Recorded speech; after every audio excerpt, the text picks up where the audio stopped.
Michael glanced at the bottom right corner of the notebook where the date and time were located. He caught himself when he saw that he was catastrophically late. Michael hastily got up from his desk, but immediately sat back down in his leather chair with a loud exhale. He covered his eyes, trying to cope with the sudden dizziness and the darkness before him. Michael nodded unhappily to himself.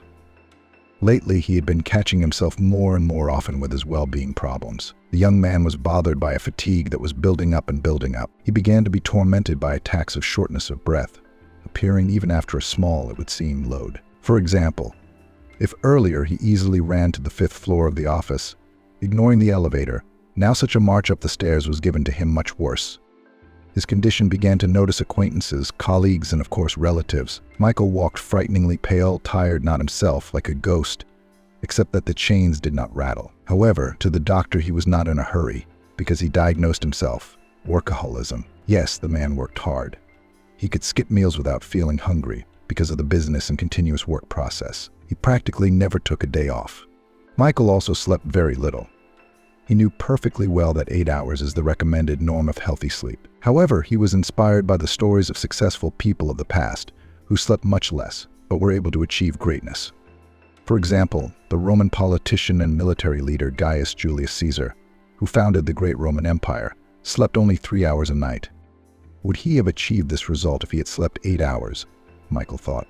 I don't think so. Leonardo da Vinci, if historians are to be believed, a brilliant artist and inventor, slept a total of 2 hours a night, working the other 22 hours. And Napoleon was not far behind. He slept 4 hours and claimed that only sick people slept 9 hours a night. Michael did not consider himself a sick person. He wanted to be among the geniuses. Then his mode was anxiously pointed out by concerned people, hinting that the man is not Julius Caesar and exactly so will drive himself into the coffin. He only joked in his own manner, waving his hand. I'll rest in the other world, Michael smiled carefree. There is no time for sleep when great things await us. Except that at that moment the man had not even imagined how close he would be to the other world at this rate of work. Now Michael sat in his office, unable to get up and go to a business meeting. I guess I should sleep sometimes, he grumbled aloud, still hesitant to raise his eyelids. He touched his temples with cool fingers, hoping to give himself some relief. It bothered him, the condition of being able to go to work even in times of ill health or illness. There was a simple explanation. Michael had inherited his father's company not too long ago. He wanted to justify the trust of his parent, who had put his heart, strength, and health not only into raising a decent heir, but also into the enterprise.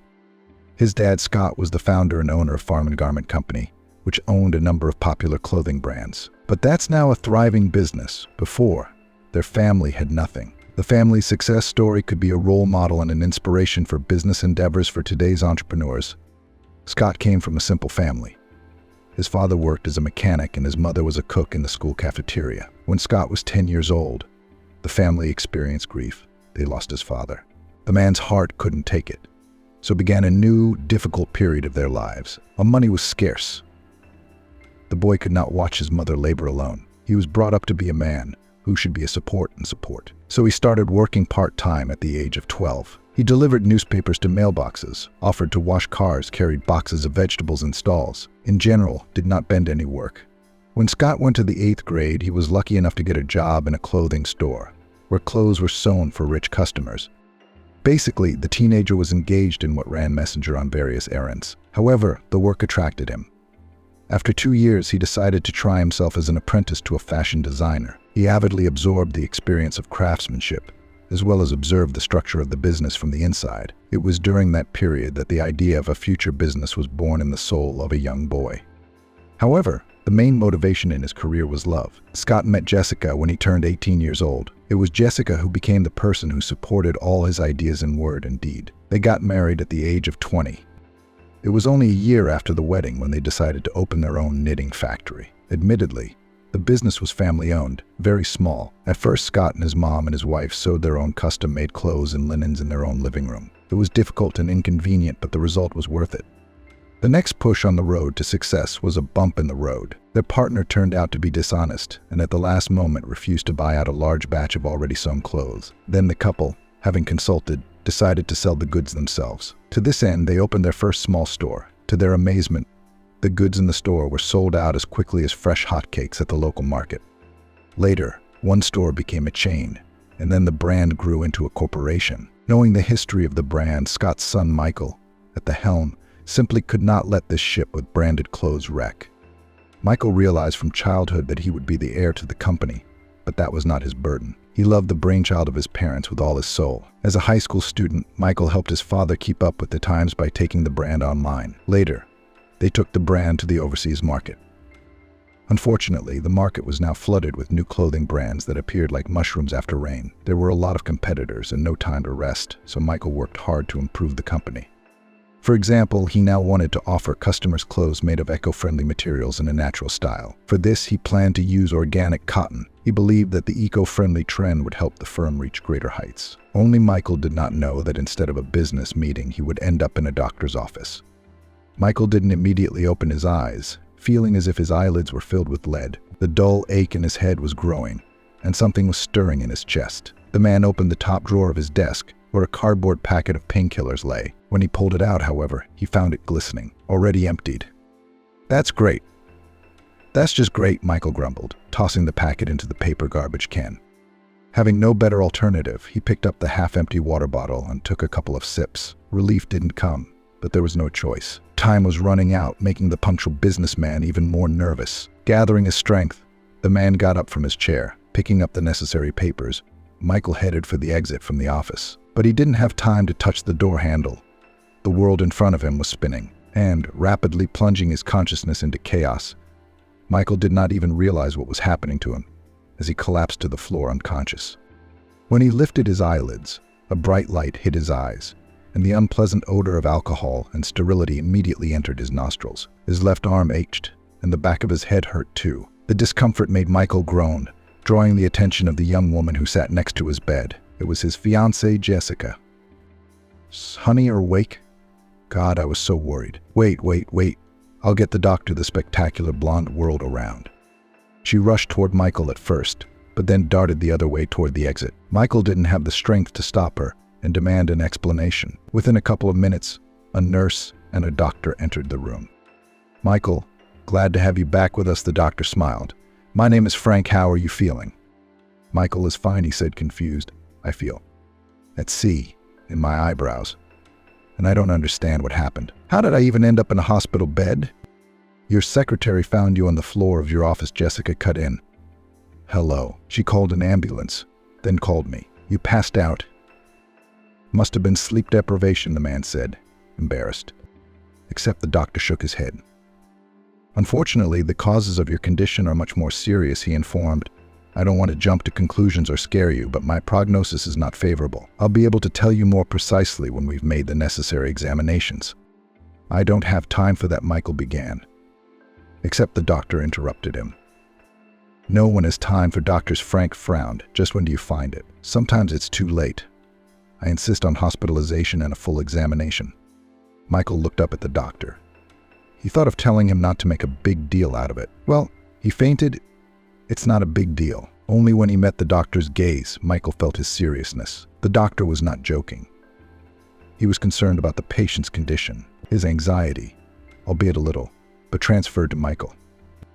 And the parents, when they learned of their son's condition, not on a joke alarmed. So Michael was forced to postpone deals and contracts to deal with his own health. Since that day, everything was wrapped up.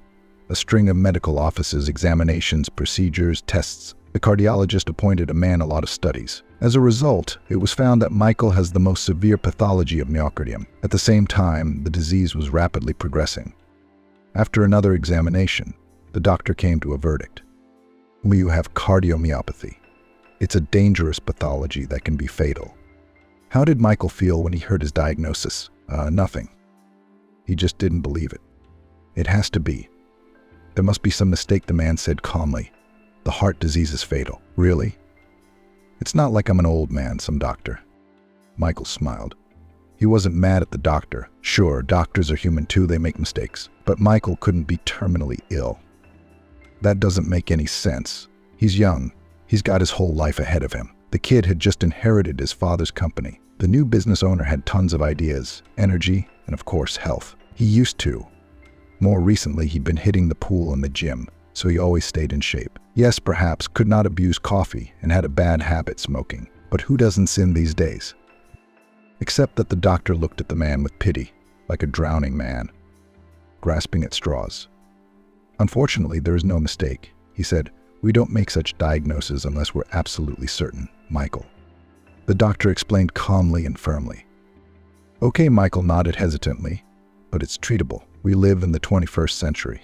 We will soon have robots working instead of people. Surely there are some therapies in Israel, Germany. I have enough money for any kind of treatment." "Unfortunately, drug treatment will no longer be effective," said the doctor categorically. "Your condition is steadily worsening. Only a heart transplant will help you." In Michael's mind, his words sounded like a judge's gavel hitting the stand. They were the verdict, not the diagnosis. A donor heart, a stranger's heart, that was going to save his life. That's what frightened Michael.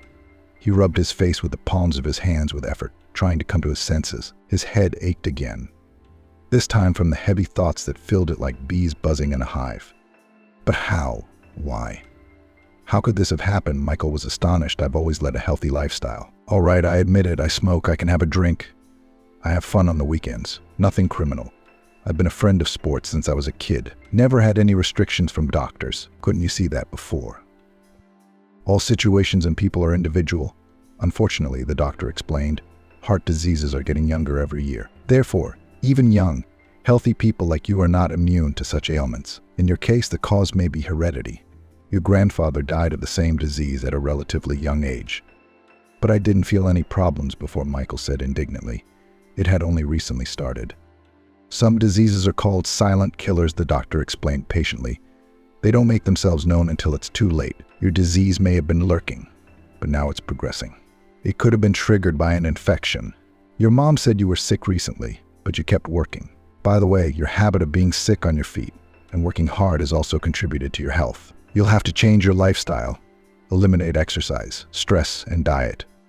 Michael shook his head, trying to come to terms with the new reality. At this second, he acutely realized that money is just papers, because having a bank account did not save the man from a terrible diagnosis, and even dependence on the mercy of fate. After all, buying a heart is not like going to the market to buy vegetables. "How long will I wait for a donor heart, doctor?" Michael was confused. "Gradually, I realized that there is not much time left for the motor in his chest. Is there really no other way out? Either a transplant or a miracle will help you." The doctor spread his hands. "But I'm not a magician.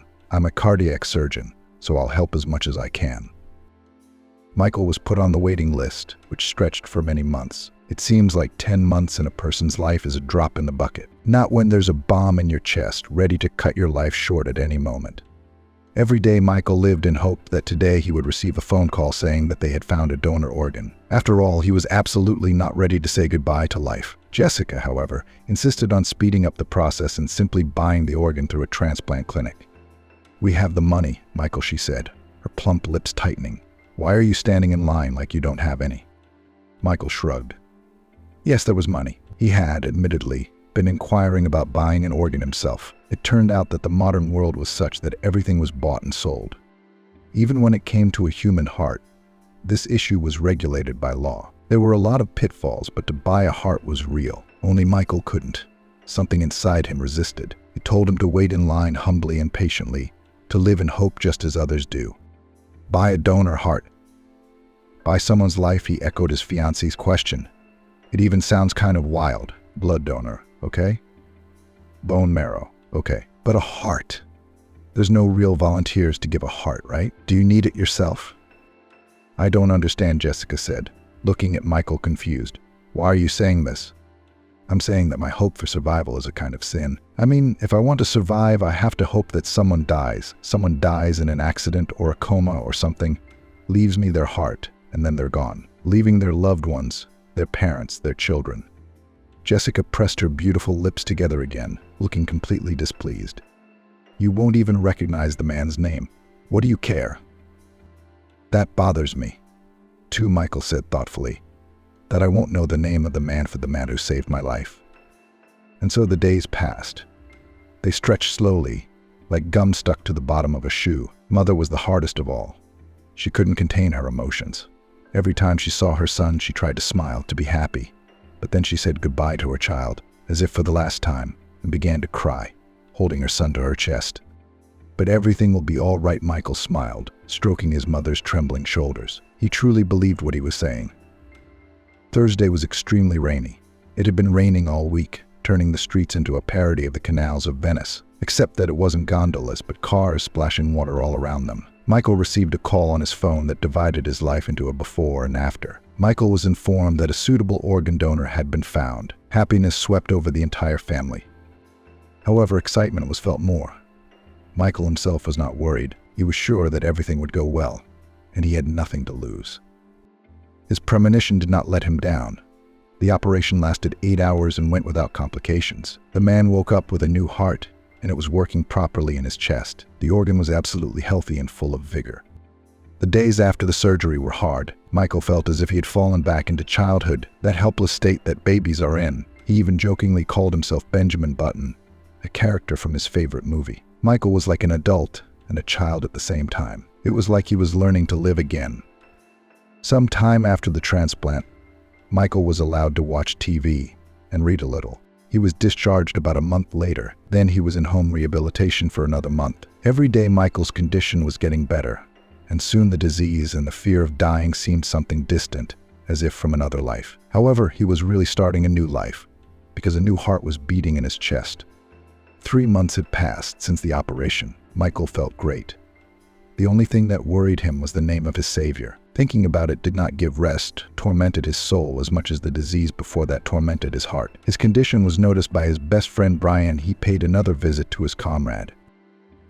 "You look sad, Mike, I get it. You're unhappy that we're not meeting for a glass of good whiskey as usual and drinking freshly squeezed juice." And on a Friday night, the man grinned and lifted the glass of bright orange liquid. "Trust me, buddy, I'm not thrilled with what I'm drinking either," Michael replied with a grin. "By the way, it's pumpkin and carrots, I think. You're lucky. They used to make me drink beet juice. It's good for your blood vessels." Brian shook his head sympathetically. "No, seriously. What's the matter with you? Are you worried about the company?" my friend asked. "Casper and Jessica are doing okay, aren't they?" Michael sighed. "Yeah, about the company. That's what I'm worrying about." He's not used to delegating his responsibilities. His deputy Casper and fiancée Jessica were now handling the business. He wasn't even allowed to get involved in business so he wouldn't get nervous and avoid stress. Only that wasn't what Michael was worried about. "You know, I decided from the very first day I had a heart transplant that I wanted to learn about the donor's family. Not just find out, but go to them. Thank them.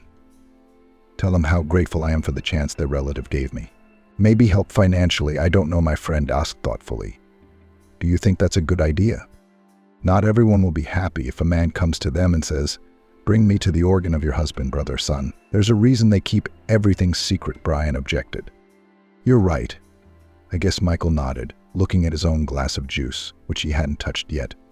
"But what if they need help? They've lost a loved one, possibly the breadwinner."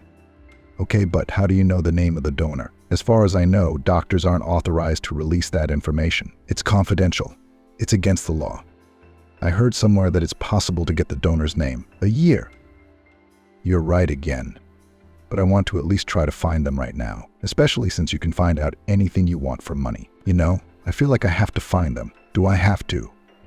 It's like my heart is begging me and leading me. I wake up at night and I feel it beating and tearing. Man, it sounds stupid, doesn't it? It's like I'm a character in some soap opera." Brian was thoughtful and shook his head. "You know, when you got sick, I got interested in this whole heart transplant thing. Well, I found out that Rockefeller bought himself 5 or 6 hearts, lived over 100 years as a result. I've heard that," nodded Michael, who had a passion for reading biographies of famous people. "What about it?" "Nothing. It's not about him. I just read about people adopting the habits of their donors." He sipped his juice with gusto, continued.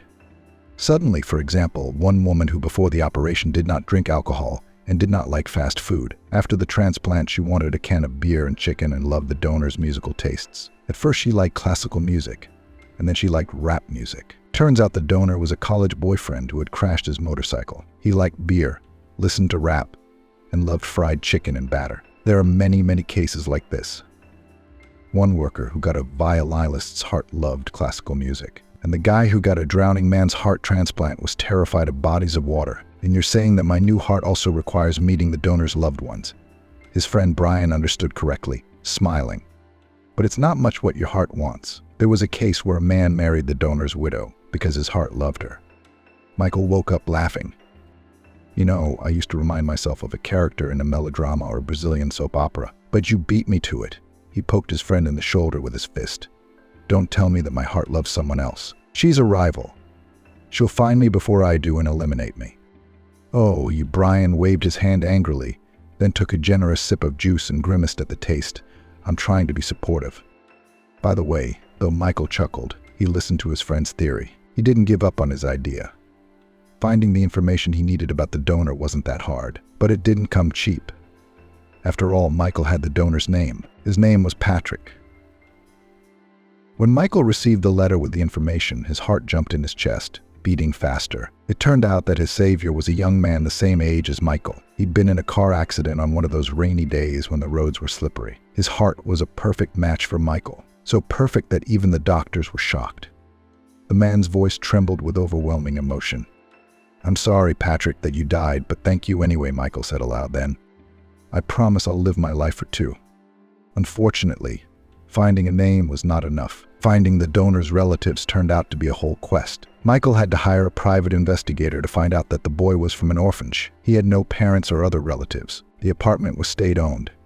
It went to the state after the young man's death. But Michael found out that his donor was going to get married, but the wedding did not take place. The groom died a month before the important event, which made the situation even more tragic. Then the guy decided to find out the bride's address. Michael felt he needed to talk to someone. He was too far gone to stop. That's how he found out that the bride's name was Audrey Fomina. That's where Michael headed. The navigator led him to a village, and from there kind people showed him the way. It turned out that the house of the donor's fiancée was located in a Dhaka community on its outskirts. The dilapidated building was located on a plot of land near a dense forest. Getting out of the car, Michael was confused and even embarrassed. He pulled out his smartphone to check the address again. There were no signs on the house, but the map said it was in the right place. The house looked completely abandoned. A patch of tall grass surrounded it. The gate of the low fence was open, and in some places it had fallen down. Michael decided to follow the overgrown path to the house, but no sooner had he reached the front door than it swung open. A young woman, in tears, jumped out. She was followed by the man's threatening, drunken shout, "Get out of here. Someone's wife was thinking of pouring out moonshine. We live on it." Fool. The girl, whose eyes were full of tears, did not notice Michael and ran at him with a swing. Oh, she was frightened, looking up at the unexpected guest. "I'm sorry," please, Michael said, confused. But the girl shook her head, wiping away her tears. "It's okay." The girl was very beautiful. Despite her disheveled hair and tears on her cheeks, her green eyes were framed by curved lashes. Her eyebrows were dark, slightly covered by her bangs. Her hair was black, like thick tar, lips plump and sensual. Jessica, Michael's fiancée, had those lips as a result of surgery. The stranger's lips were clearly her own, as were the smooth, thin nose and cheekbones. Michael found himself staring at her. She had charmed him at first sight. His heart froze in his chest, skipping a beat. Then it beat fast and fast, picking up the pace again, as if recognizing the brunette. Michael put his palm to his chest, seriously afraid for his heart. He didn't need such worries, and the nature of them was unclear. The girl is beautiful and crying. Any man would want to protect her, to feel like a knight. However, Michael realized that this was not the main cause of concern. The girl, unaware of Michael's confusion, wiped away her tears with her sleeve before looking at the stranger. However, as soon as her eyes focused on the brunette's face, she became numb. Her face instantly lost its colors from sobbing and running, becoming as pale as a canvas. "My God," whispered the girl, grabbing the cross that dangled on her chest. "Oh my God, this can't be happening." She took a step backward on unsteady, shaky legs. Then, as if she changed her mind, she moved toward Michael again. A slender, graceful hand slid its fingers along the silver chain and reached for the brunette's face in indecision. The next moment, her thick lashes fluttered like butterfly wings. Her beautiful eyes closed, and her body slid smoothly, as if in slow motion, to the floor. Michael, not realizing what was happening, picked the girl up in his arms. "Oh, what's the matter with you?" he asked, frightened, but consciousness had already left the stranger. Hearing strangers talking from the house, an elderly man came out on the porch. He was holding in his hand a bottle of beer, almost finished, which he had touched when he went out for air. "And you," he shouted, waking up, "what do you think you're doing? What did Herod do to you?" Michael understood how the situation looked from the outside. However, he could not give a clear answer as to why he was holding the unconscious girl in his arms. and he doubted that this drunken man would be able to understand his words. "This is not the kind of meeting I expected at my donor's house," Michael said mentally. In fact, I didn't know what to expect. He took the girl in his arms. He noticed with amazement that Audrey, as the brunette was called, was as light as a feather. She fainted, he informed the owner of the house, unwittingly excusing himself. "I didn't do anything. Show me where I can put her. We need to call an ambulance." The man clucked his tongue in frustration, but stepped aside. "Take her into the room." "There's a couch," shouted the man. "Fucking witch." It was only when Michael had carried out the order, placing the frail girl with the greatest care on the old red sofa, that he turned to the old man. He frowned, his eyebrows drawn together at the bridge of his nose in a myopic stare, and then recoiled from Michael as if he were a ghost. His gait, shaky from the alcohol, became even more unsteady. Michael watched in bewilderment as the second man in the last 5 minutes began to shake at the sight of him, like a leaf in the wind. The bottle fell out of the older man's hands, its contents spilling onto the old carpet. Dibs on me. Here's to it," wailed the man with superstitious consternation, looking at Michael. "You've come for me. For what?" "For me." The master of the house shook his teeth. They clattered, giving out a drumbeat. He paused in his words. "Holy, holy, holy," muttered the man, raising his hand threateningly and crossing himself. "Why have you come back? Why have you come back? Do you think I'm hurting her? No, I'm not. It's just that we need the money. I took care of her. I didn't neglect her. And your baby, too. I swear, Patrick." Michael shook his head. "The geezer's on a hot streak." "Belina, are you drunk, old man?" he whispered dazedly, adding louder, "Pull yourself together. Please give me a normal house address so I can call a doctor." He tried to calm the man down while pulling out his cell phone to summon help for the girl, but he never got a response from the owner of the house. At some point, he threw himself on his knees and began to recite either Our Father or some other prayer. Michael didn't understand. "It was crazy," he commented. This whole situation was getting out of hand. Michael was already dialing an ambulance number to call the paramedics, at least to explain the way. He realized that doctors were needed here. Psychiatrists, too, it seemed.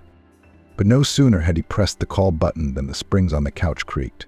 First briefly and then long. A barely audible moan came from the girl. Michael turned to her and immediately ran back to the couch. He felt a new wave of anxiety for the strange brunette.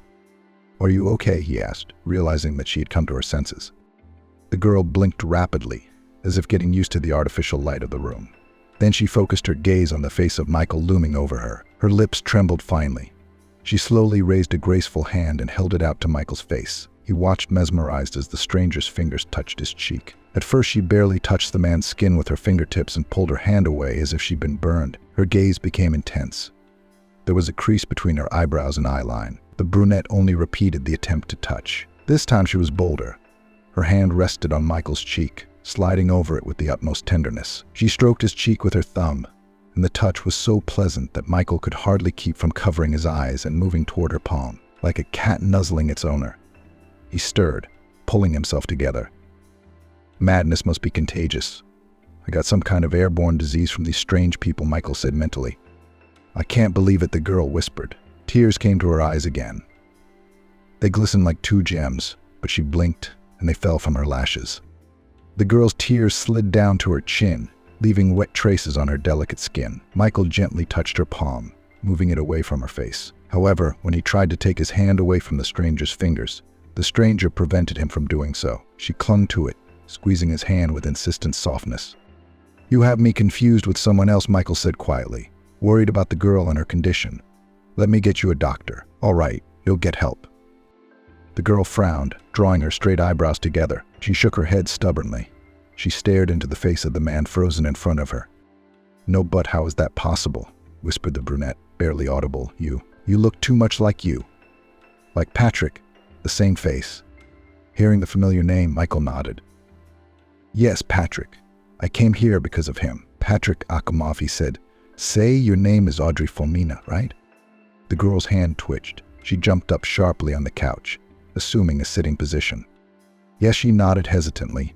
Patrick didn't tell me about you. That's why I was so shocked. I thought he had no relatives, no one. He was from the orphanage. Michael sighed, shaking his head. No, I'm not related to him. He froze in indecision. He thought that now was not the best time to admit that the heart of this woman's fiancé was beating in his chest. She seemed a little crazy to him. The brunette's eyebrows crept upward. Her gaze hid behind her bangs like a screen. Her face stretched and a hesitant smile appeared on her lips. "Are you sure?" she asked, as if it were Michael, not her, who was acting like an escaped mental patient. Then the girl pulled out her cell phone. Opening the gallery, she found the picture and held it out to Michael. "Can there be such coincidences?" she asked, still looking at the man with disbelief.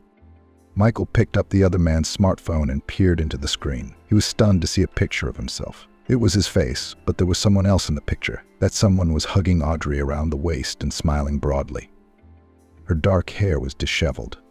What Michael didn't let himself do, comb it back all the time. His brown eyes were laughing. From behind the guy's back looked out the fingerboard of a guitar in a black case. Without asking for permission, Michael began flipping through the pictures on the other man's phone. There were many pictures of the man with his face on it. "How is that possible?" Michael muttered, feeling close to insanity himself.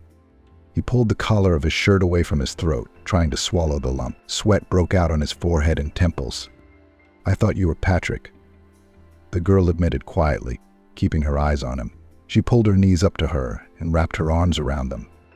Now her behavior did not seem strange to Michael. On the contrary, she got over the shock quite quickly, considering the situation. What would he do if he saw a dead relative or loved one quite awake and alive, running off to visit? Surely fainting would have been less likely. What could have happened? "I don't know what's going on," Michael said, pulling his eyes away from the photo and looking at Audrey. "I'll try to figure it out. Just tell me now, is everything all right?" The girl didn't have time to answer. The next second, Michael saw her eyes open wide with horror. She opened her mouth, screaming loudly and anxiously somewhere behind his back. "No, don't. Stop."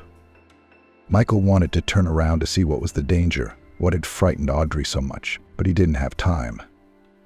The next moment, something heavy came down on his head. The man felt a sharp, dull pain, and then everything in front of his eyes began to darken. He could still see Audrey's face as she slowly cried. Then it was pitch black.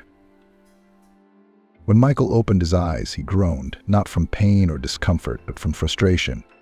"Am I back in the hospital?" he muttered, looking at the walls of the room. "This is getting to be a bad habit. I'll have to get myself a private room, since I'm a regular guest here." He got up from the bed, feeling the bandages on his head, and touched the bandages with his fingers, but it didn't hurt. Michael remembered being in the strange house, and then he felt the impact. He remembered the old man, too. Surely that old Pinchuk had decided not to wait for the help of God, to whom he desperately called to deal with the evil in his own way. If the ghoul came out of the grave, he should organize a trip back. Michael didn't even know whether to condemn the strange old man. After all, he too had met a ghost, although he would have preferred to be doused with holy water or salt, pelted. To begin with, they immediately began pummeling him with a club or whatever it was that hit him. The answer to the question of where the wound on the back of his head came 10 minutes later. A nurse looked into the room, and noticing that the patient had regained consciousness, called the doctor. "You were hit on the head with a bottle," he explained. "It's a good thing it was empty, and not a bat, so you got away with bruises and a mild concussion. But given your personality, such an emotional upheaval can take a toll on your health. I want to support you in the hospital and monitor your condition." Michael only sighed heavily. He did not argue with the doctor. "What happened to the girl Audrey and that man?" he asked the doctor.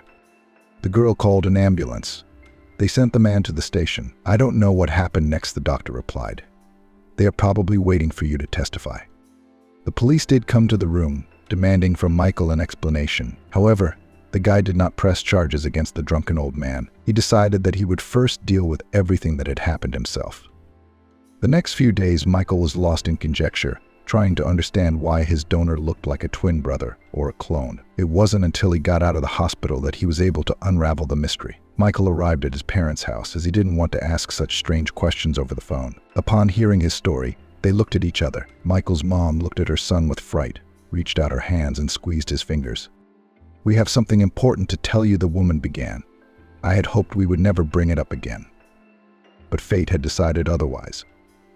Michael frowned as he looked at his parents. He was ready to hear that he had a twin brother, but his parents' story came as a shock. "I don't know who that man was," Mom said. Addressing him as Patrick, however, "I can't claim that you don't have a brother." "What do you mean?" Michael asked. "I don't understand." Mom squeezed his fingers tighter, looked away, looked toward her husband's face for support and the right words. Scott, however, sat stone-faced and expressionless. It seemed that the man had gone deep into his thoughts and was not with them now. "Remember when you needed a blood donor? No one from our family came up," the woman asked softly, and, after waiting for her son's nod, continued. "The thing is, we're not related to you by blood, Michael. But before I tell you everything, I want you to know, I've always thought of you as my son, my own, my favorite, my only son. There's never been a second that I thought otherwise. In fact, Michael, I thought you were sent from above. You were our salvation and our gift. Do you understand?" No, Michael didn't understand. He really didn't understand anything his mother was saying. He saw her face, decorated with a web of wrinkles, which did not spoil the appearance of this noble woman, filled with sadness. He saw the tears glistening in her light blue eyes, ready to burst out. "But didn't you say that my illness is an inheritance from my grandfather?" he asked.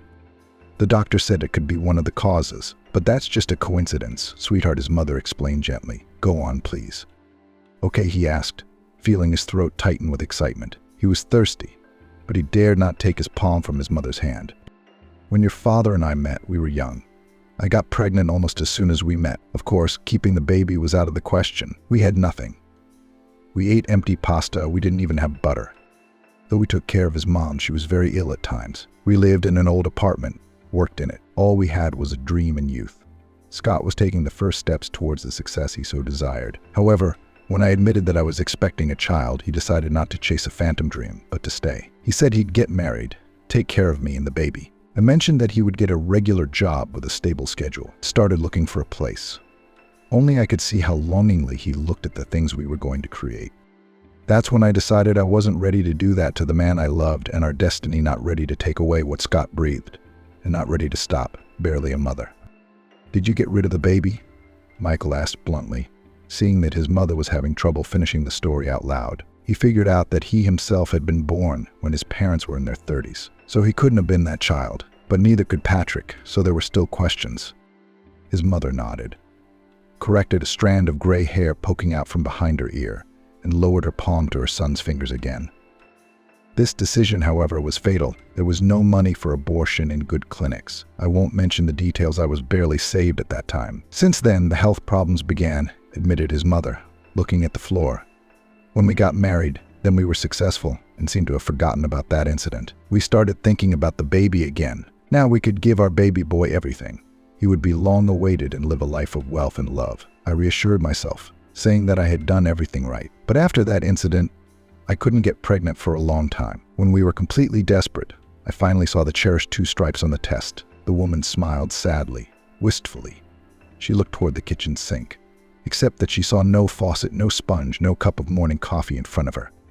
She was looking deep into her past. The happiness didn't last long. I had a miscarriage. Then there were 2 more attempts, both ending the same way. The 3rd miscarriage was especially hard. The term was already long enough. I thought I was going to go crazy. I thought it was my punishment. The psychologist said I was making things worse for myself. I don't let myself bear a child in peace, because I am tormented by remorse and guilt because of the first baby I didn't let come into the world. Doctors said it was a complication of a failed abortion. Whatever the reason, the fact remained. We couldn't have children. "So you decided to take a baby from the orphanage," Michael guessed, trying to put the puzzle together on his own. "You took me, not knowing that I had a brother. Maybe we were separated." The mother shook her head, surprising her son.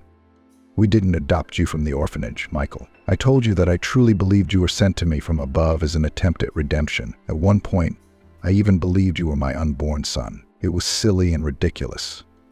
But at that time in my life, I was in such an abyss of despair that the thought saved me." The mother was silent for a while, bringing the memories back in order to share them. Michael was silent this time, too, finally confused and wanting to just know the truth. "As I said, my 3rd miscarriage was late term. Before that, I had been going to church constantly, praying for forgiveness, praying to carry at least 1 child. One winter day, when I came to church, it was already dusk. As soon as I entered the church, I was terrified. A shadow passed from the side of me and rushed toward the gate of the church. It was a strange woman, poorly dressed. She pushed my shoulder to the side, hiding her face, and squeezed her way to the exit. The stranger clutched something to her chest and ran away without looking back. I looked over to where she was running from. There were Christmas decorations left behind the fence. People were bringing cookies, candy, fruit, leaving donations. I figured it was a poor woman who wanted to take something for herself. She was probably hungry, but I didn't pay much attention to it. Went up to the church, put out candles, then headed toward the parking lot behind the church fence. It was very cold outside. The frost was getting worse. There wasn't a soul around. And then I heard a strange sound. I was frightened. It was dark, but out of curiosity I decided to approach the source of the noise. My mother frowned, remembering that moment. I couldn't see anything at first. It was dark. There was white snow piled up all around, making the view a bit cloudy. I felt sick to my stomach, and my lower abdomen was starting to ache. I looked at the figures they had put up for the parishioners in honor of Christmas. It was the famous scene in the stable when Jesus was born. Hannah and Sean were bent over a small baby. A donkey, a sheep, and a cow were sprawled around. I looked at Hannah, remembering the woman who cleaned the place. I felt sorry for her and for all the people who come to the church hoping for help. I pulled a few bills out of my wallet and decided to put them in with the other donations. Only when I bent down did I gasp in fright. There was something swarming in there. Glancing at the nursery, the pet feeder, I stumbled over. There was a real live baby lying there. The mother stammered. The woman's lips trembled. She moved them as if to whisper something before repeating it aloud. There lay the child. He was already frozen because he had managed to wriggle out of his diaper and blanket. I stared at him in mute shock, hesitant to pick him up. I looked around, realizing that the baby must have a mother, but there was no one. Then I grabbed the baby, wrapped him up, opened my jacket and pressed on my chest, covering him from the cold. The baby started making sounds, touching me with his little hands, and I quickly ran back to the church. I flew up the steps in seconds, but when I touched the doorknob, I didn't open the door. Michael saw his mom's hands begin to tremble. He squeezed them himself, hoping to calm her down. Tears were streaming down her face. Scott, who until then had been standing by the window, looking up at the sky, turned to his wife. He took a step toward the table where his wife and son were sitting. The husband lowered himself next to the woman. He placed a hand on her shoulder, encouraging her. She barely bent her head to his palm, accepting his support, exclaimed, wiped away her tears, then spoke again. I couldn't give him up, the woman confessed. I could feel his little heart in my chest.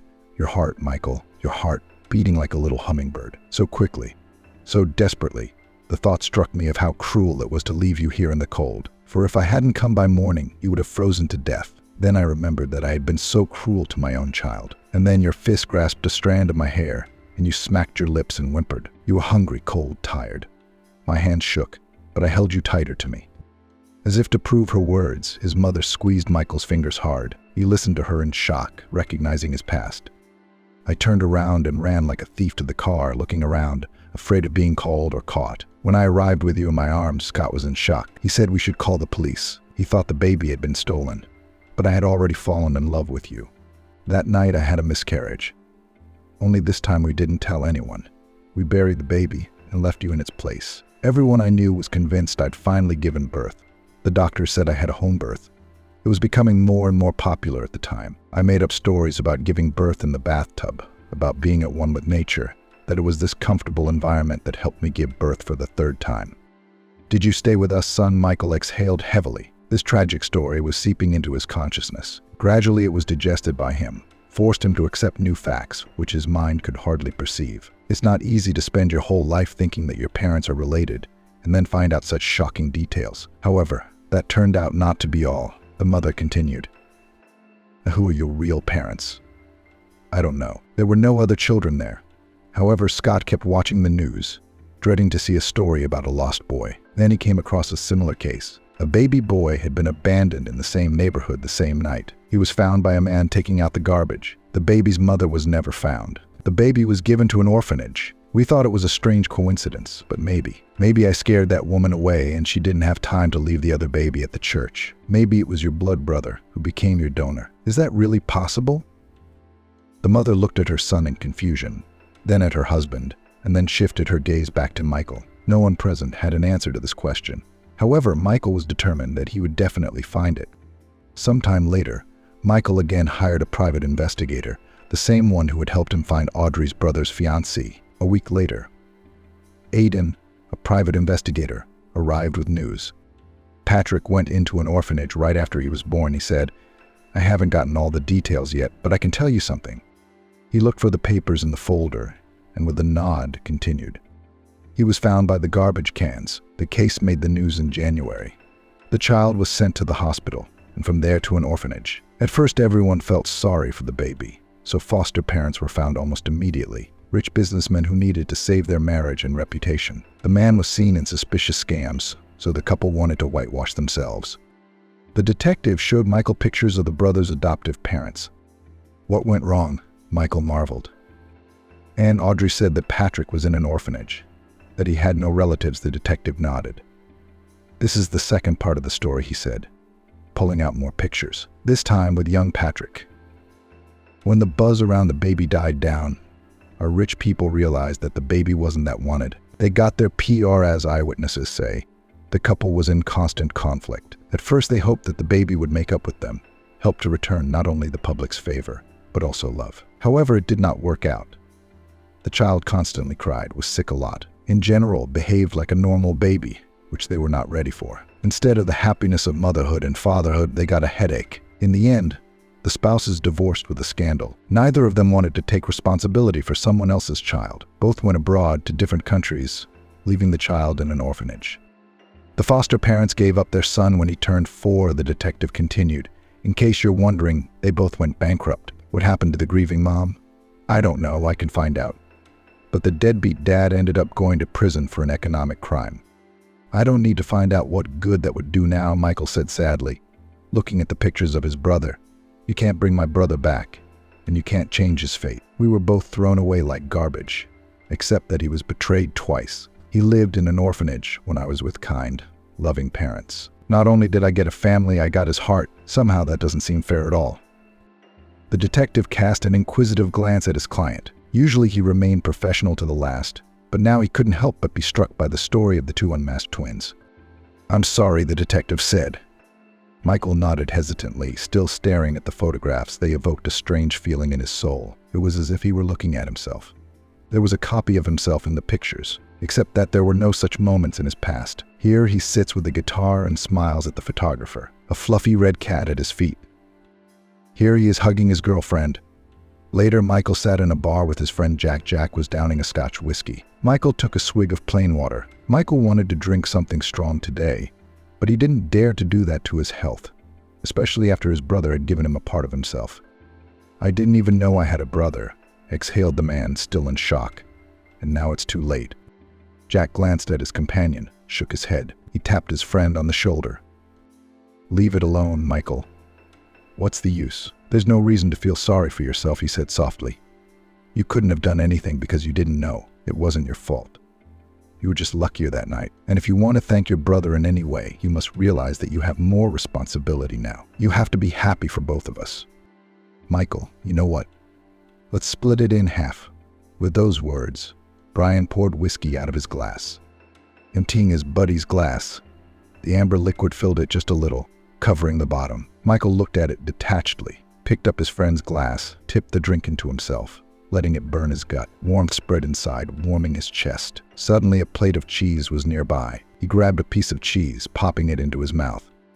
Hey, what about his fiancée, Audrey? Have you seen her yet? Michael shook his head negatively. I don't know what to say, and how to show up either. I don't think she wants to see the face of her dead fiancé. But from what you've told me, I'm sure my face looks better than the face of the old man she's living with. That's her grandfather, Michael explained. He remembered the old man's face with annoyance. More than once he had thought of the girl running out of his house, of the way he had shouted after her. I want to help her with money or something, he admitted. That's the right thing to do, Jack nodded, indicating approvingly on the cheese plate. Another week passed, and Michael was still hesitant to return to Audrey's house. He did, however, after more news from the detective. Your brother has a son, he informed her during another meeting. Audrey had given birth to a child 6 months after Patrick's death. They were not officially married. The information passed us by, and then there is no exact certainty that it is his child, but the painful one was born now.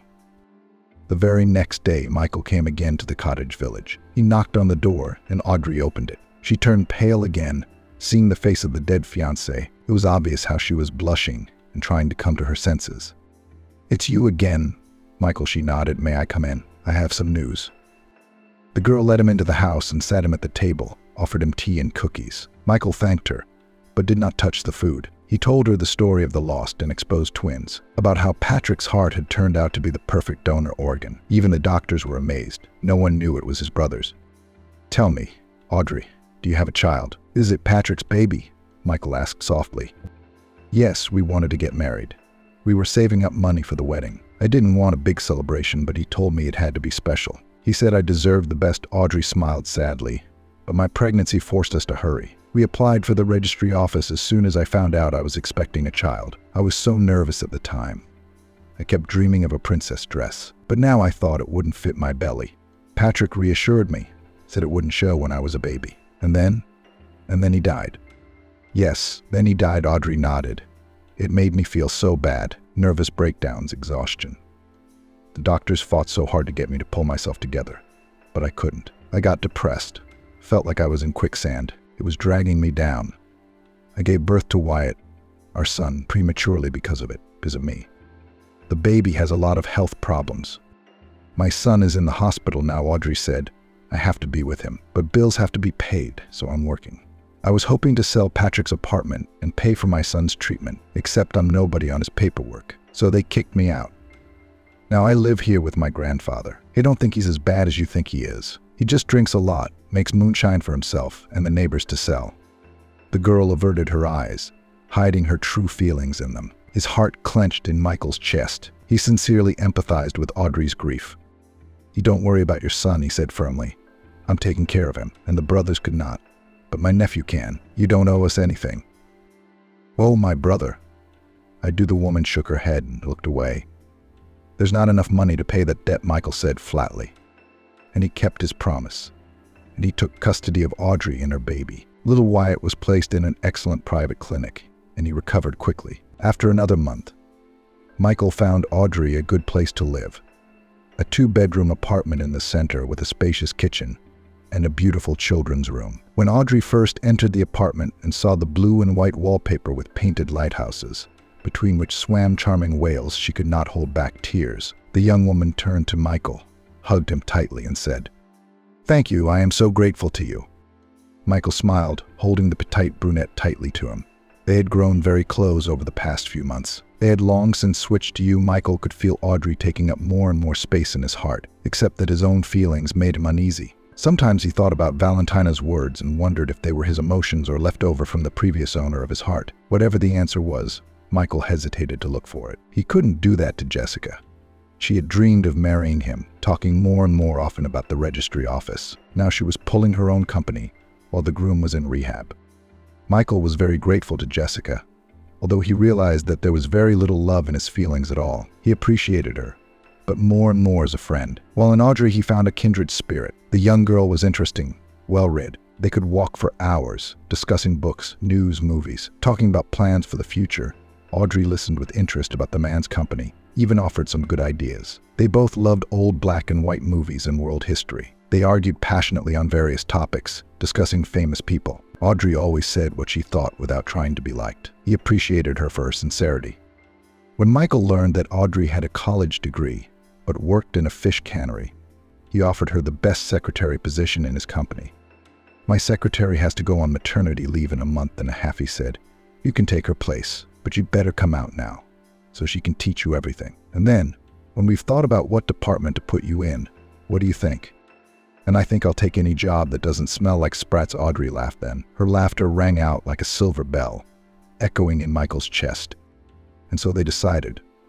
Audrey became an official employee of the company. One day, Michael decided to visit the girl, to see how she was doing in her new position, and to check the situation at the workplace. He intended in the near future to regain the reins of the company. After a complicated surgery, then the story with his twin brother had knocked him out, but he was already recovering. That afternoon, when he arrived at the office for work, he found no one there. Neither Jessica nor Casper's deputy was there. Calling Audrey, he found out that the girl had been sent on an errand. Michael walked to his office, feeling good. He liked to work after all. Of course, now he wouldn't work like an eternal laborer. However, Michael's fingertips were twitching with the desire to get down to business. Michael had acquired many new ideas during his absence that he wanted to implement. He walked around the office, fed the fish in the aquarium, then went to his desk. He didn't find his belongings, but he wasn't embarrassed. If Jessica occupied his office, She could organize everything to her liking. The man picked up the file folder and studied it with interest. However, the contents surprised him. According to the papers, Michael's company was once again offered to buy. For a long time, the firms have been competitors. Takeover offers began to come in about 10 years ago. The amount was steadily increasing. Of course, both Scott and his son Michael ignored these offers, except that Jessica and Casper didn't seem to agree with them. There was a sudden sound outside the door, and Michael's hands trembled, and he dropped the papers in surprise. The papers scattered in a fan under the desk. Damn innovations! Michael bent down and began to pick them up. As soon as he was under the desk, the office door swung open. Jessica and Casper walked in. Michael recognized their cheerful voices. He wanted to come out of hiding right away to figure out the origin of the strange documents about the purchase and sale of the company. Except that when he heard his fiancée's words, he froze and fell silent. "Close the door," Jessica said with a giggle, "because of this new secretary. I'm terrified of that fool, my fiancé's girlfriend. Sometimes I think that he put her there on purpose to keep an eye on us." "Come on," Michael's as gullible as a house cat. He can't see beyond his own nose. Otherwise, he would have realized that the company and his fiancée were being stolen from him, Casper replied. Jessica giggled again. Despite his dismissive tone, Casper closed the door to the office. "Come here," he playfully muttered. There were sounds that were hard to confuse with anything else. The lovers were kissing right in Michael's office. Slowly but surely, a rage flared in the man's chest. Still sitting under the desk, he clutched the papers in his hands. "How are your wedding preparations going, by the way?" Casper asked, pulling away from the woman kissing him. "Keep in mind, Jessica, if you do not become his lawfully wedded wife, nothing will happen. I have him in my arms, so everything will be fine. We didn't apply because he was sick. Then there was some stupid Brazilian drama with his twin brother. I think a rush would have been suspicious. He was too upset," Jessica grudgingly admitted. "It's all in the past, though. I think they'll take him to the registry office in a couple of weeks. We'll be married. And I'll be able to take half of his property, in addition to the company." "You're wicked," Casper said with admiration. "I love you." "No, I'm not mean. And I earned it all," Jessica said. "Actually, I took care of him while he was sick with his heart. Although, if he died then, it would have been less of a problem. I'd have played the inconsolable widow, and his old folks would have kept me company. They could have made a baby with you, and they'd be told it was their grandchild." The lovers laughed again. The temptation to appear in front of the mean people and see the fright and shock on their faces was great, but Michael decided that revenge should be served cold. He picked up his phone and texted Audrey. "Audrey, get Jessica and Casper out of my office. They need to get off the floor now." Thankfully, Audrey didn't bother to demand an explanation. Girl, she was understanding and apparently determined, because within a couple minutes the man heard the sound of the fire alarm. The sensor in the room went off, flooding the room with water. Jessica shrieked. Casper cursed. They jumped up from the couch, discussing on the fly what could have happened. Michael waited until the couple left the office and ran downstairs to find out from the guards what had happened. Then he climbed out from behind his desk and rushed out of the office. In the doorway, he bumped into Audrey. She was in soaked clothes, green eyes wide open. "Michael," she exclaimed, wiping the water off her face. "I didn't know what to do. Bringing up the lighter and giving it a check was the first thing I thought of." Despite his anger, Michael suddenly laughed. The sight of a drenched Audrey made him relax. "The idea of just knocking on the door and calling them somewhere didn't occur to you," he grinned. Audrey looked at him in surprise, as if wondering how she hadn't thought of it. "No," she said, embarrassed, but she exclaimed immediately, "But it was spectacular, wasn't it?" And the fire department finally turned off the alarm. The guards must have realized there was no fire, and the sprinkler system had failed. Michael looked toward the elevator and the stairs that led to the office floor. Surely Jessica and Casper must be about to return. He glanced at a confused Audrey. An unexpected thought crossed his mind. He realized what he wanted and how he could get back at Jessica and Casper. "Audrey, do you want to marry me?" he blurted out. The girl, who had been trying to tidy her hair, froze and looked at him. Blinking in astonishment, she mouthed, "Michael, there was no fire. You weren't breathing carbon monoxide." She smiled, but the smile was confused. "No, I'm sorry. I mean the sham marriage," Michael corrected himself. His heart twinged, though, as if disappointed by the remark. "I need someone I can trust, Audrey." He briefly explained the situation to her. The girl shook her head, thinking his idea delusional. "It's about as crazy as pulling the fire alarm to get your boss out of his office," Michael said, looking at Audrey slyly. Audrey's cheeks flushed. I was helping out a friend, not my boss, she said grudgingly. Michael's chest felt good again. Fortunately, it didn't take long to convince Audrey to help him again. The young people applied for a marriage license. Michael paid for them to get married in a week. At the same time, he returned to the company office without warning and found a lock on his place. Casper's face reflected surprise, but he quickly suppressed that feeling by smiling broadly. "Buddy," Casper exclaimed, standing up from his desk, "what are you doing here? Did you come to see us?" Michael grinned. "And you've been warming my seat," he nodded at his chair. "It's comfortable." Casper was not confused, waved his hands. "What are you? It was just unseemly to meet people in my office. This place is more conducive to making good deals," he said quickly. Michael nodded, agreeing slowly. Under Casper's gaze, he walked to the aquarium, picked up the food again, and poured it over the fish. Watching the scalarias and guppies swim for their treats, suddenly Jessica entered the study. Her heels clacking, she smiled broadly as she looked at Casper, and without noticing Michael, she exclaimed, "Hello, my love." He made frightened eyes, glanced toward the aquarium, prayed, turned around, and turned sharply pale. "Hello, my darling," she repeated, rushing toward Michael. "I heard your voice and came running at once." The woman hung on to him, but he pulled away, wrinkling his nose in disgust. "Jessica, leave this circus, please. I've come to you with news," he said, shaking the rest of the fish food off his palm and sending the crumbs into the water. Jessica shifted from foot to foot in confusion. "I heard a rumor that the company my father built from the ground up is being sold," Michael said icily. There was an oppressive silence in the office. Casper was the first to break the stupor, sighing theatrically. "And you believed these rumors? Surely the competitors are spreading them to sink us. Don't tell me you came running here because of a ridiculous rumor. Relax, your company is in good hands." "You're right. It is in good hands," Michael nodded. Casper wanted to answer something, but another character appeared on the stage, Audrey. She rushed in like a small whirlwind. Everyone looked at the young, pretty woman. Michael involuntarily admired, thinking, what a beauty Audrey is. The grief was gradually letting go of the woman. She smiled more and more often, was able to spend a lot of time with her son. She knew that he was well taken care of. Hope in her soul and Michael's care allowed this flower to bloom again and open its delicate petals. Green eyes the color of malachite shone with delight. There was a beautiful pink blush on her cheeks and a smile on her lips. Finding Michael's gaze, the brunette smiled even wider. "Michael," she exclaimed, "I just got a call from the hospital. I can take Wyatt home. He's fine. He's going to be fine now." "That's wonderful news," he exclaimed in response, scooping her up in his arms. Audrey laughed, wrapping her arms around his neck. Tears glistened in the corners of her eyes, this time from happiness.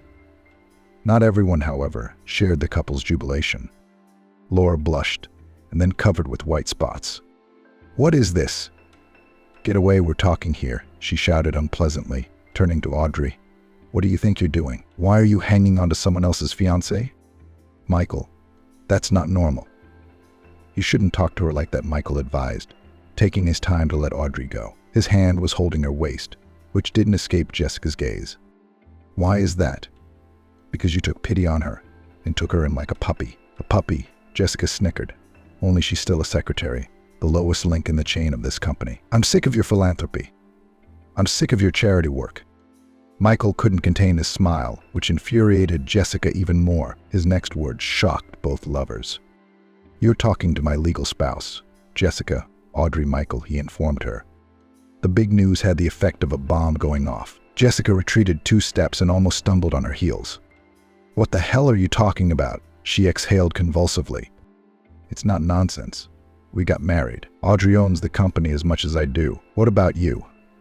I've decided that I just can't do anything bad to you, Jessica, because you've done so much for me. I don't want you to tie your life to a man you don't love for the sake of some money."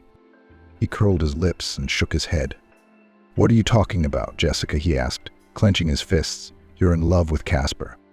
He nodded toward Frank. "What's more, you guys are worth each other. You are equally vile and despicable individuals, so I wish you all the best, but as far away from me and my company as possible. You're both fired. The order's already been given and signed." "You can't do this to me," Jessica screamed hysterically. "I cared about you." "Like you take care of a good purse," the man spat out, looking at his ex-fiancée with contempt. You know, Jessica, I can't even figure out what pisses me off more, the fact that you betrayed me, or the fact that you wanted to get rid of my father's company. You knew how much she meant to me, and you made the deal anyway. Or maybe that's the reason. The woman jumped. You were obsessed with your company, and you didn't even pay attention to me, and you decided that the best way to win back my affection was to have sex with Frank. Michael raised his eyebrows, unable to stand her nervous laughter. Jessica, calm down, you've lost. So get your stuff and vacate the office. However, Jessica didn't want to listen to him. As if mad, she grabbed the statue from the table with a shout. It's all you. You told him about the sale. She rushed at Audrey. The girl was so astonished that she didn't even think of dodging. She froze in place, looking at Jessica. Michael was faster.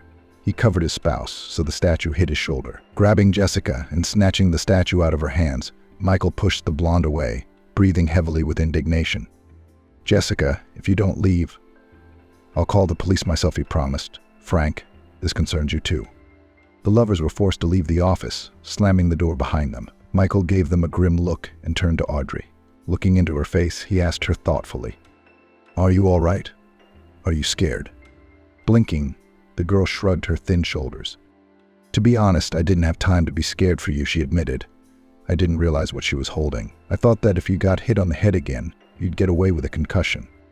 Michael had a sudden urge for Audrey to touch his face with her fingers, just as she had when they'd first met. His gaze slid to the girl's pale pink lips. At that moment, he didn't care, whose feelings were tearing at his chest. He realized that he just couldn't hold them back any longer and had to let his emotions come out. Michael slowly leaned in, as if to allow Audrey to pull away, but she didn't. The brunette's eyelids drooped and she leaned forward, allowing the man to touch her lips. The kiss was tender, long-awaited, and full of a kind of relief, as if a weight had been lifted from their shoulders, as if wings had grown and they could fly.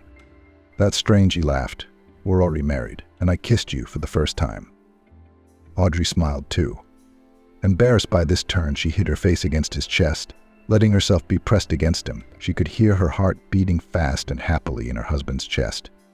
It had been 5 years since Michael and Audrey got married. However, the wedding had to be reenacted. Michael decided that Audrey should have a dress with a corset, which she dreamed of. He fulfilled every wish of his beloved wife. Their son Wyatt was healthy, even though he was monitored by doctors. Also at the spouses grew up a year-old daughter, Emily.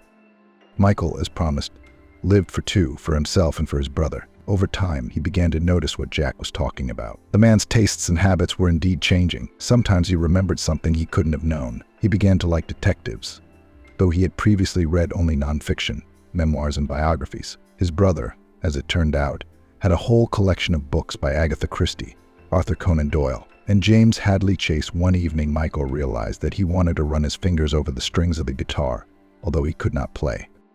His brother, on the other hand, played the guitar perfectly. At times like this, he felt as if Jack were reaching out to him, waving, reminding him of himself. He wasn't forgotten, though.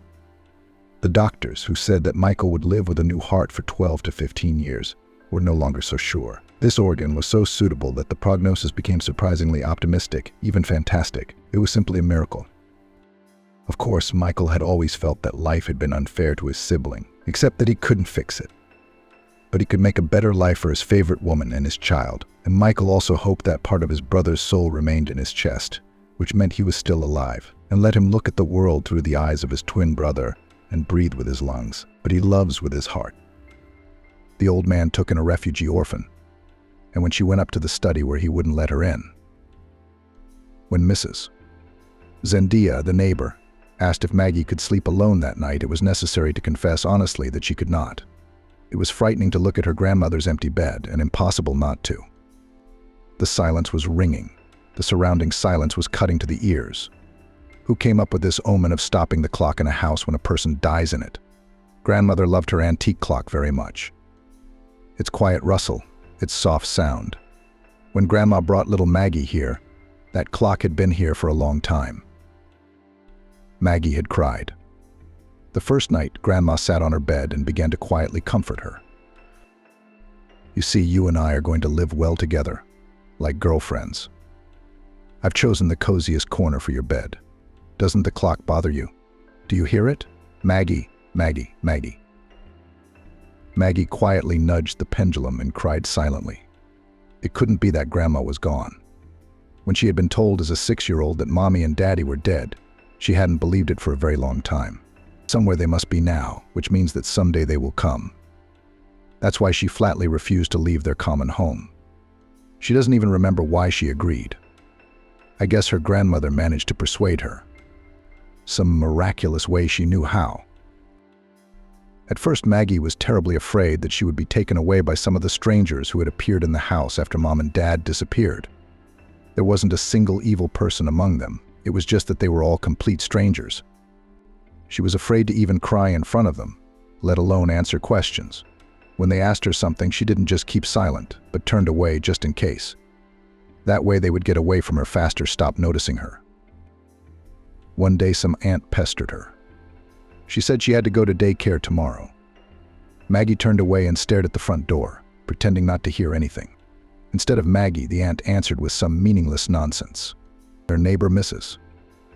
Lee with the purple curly hair. I can honestly tell you that I'm not surprised. She's a very spoiled girl from Brooklyn. No one's been seriously involved in her upbringing.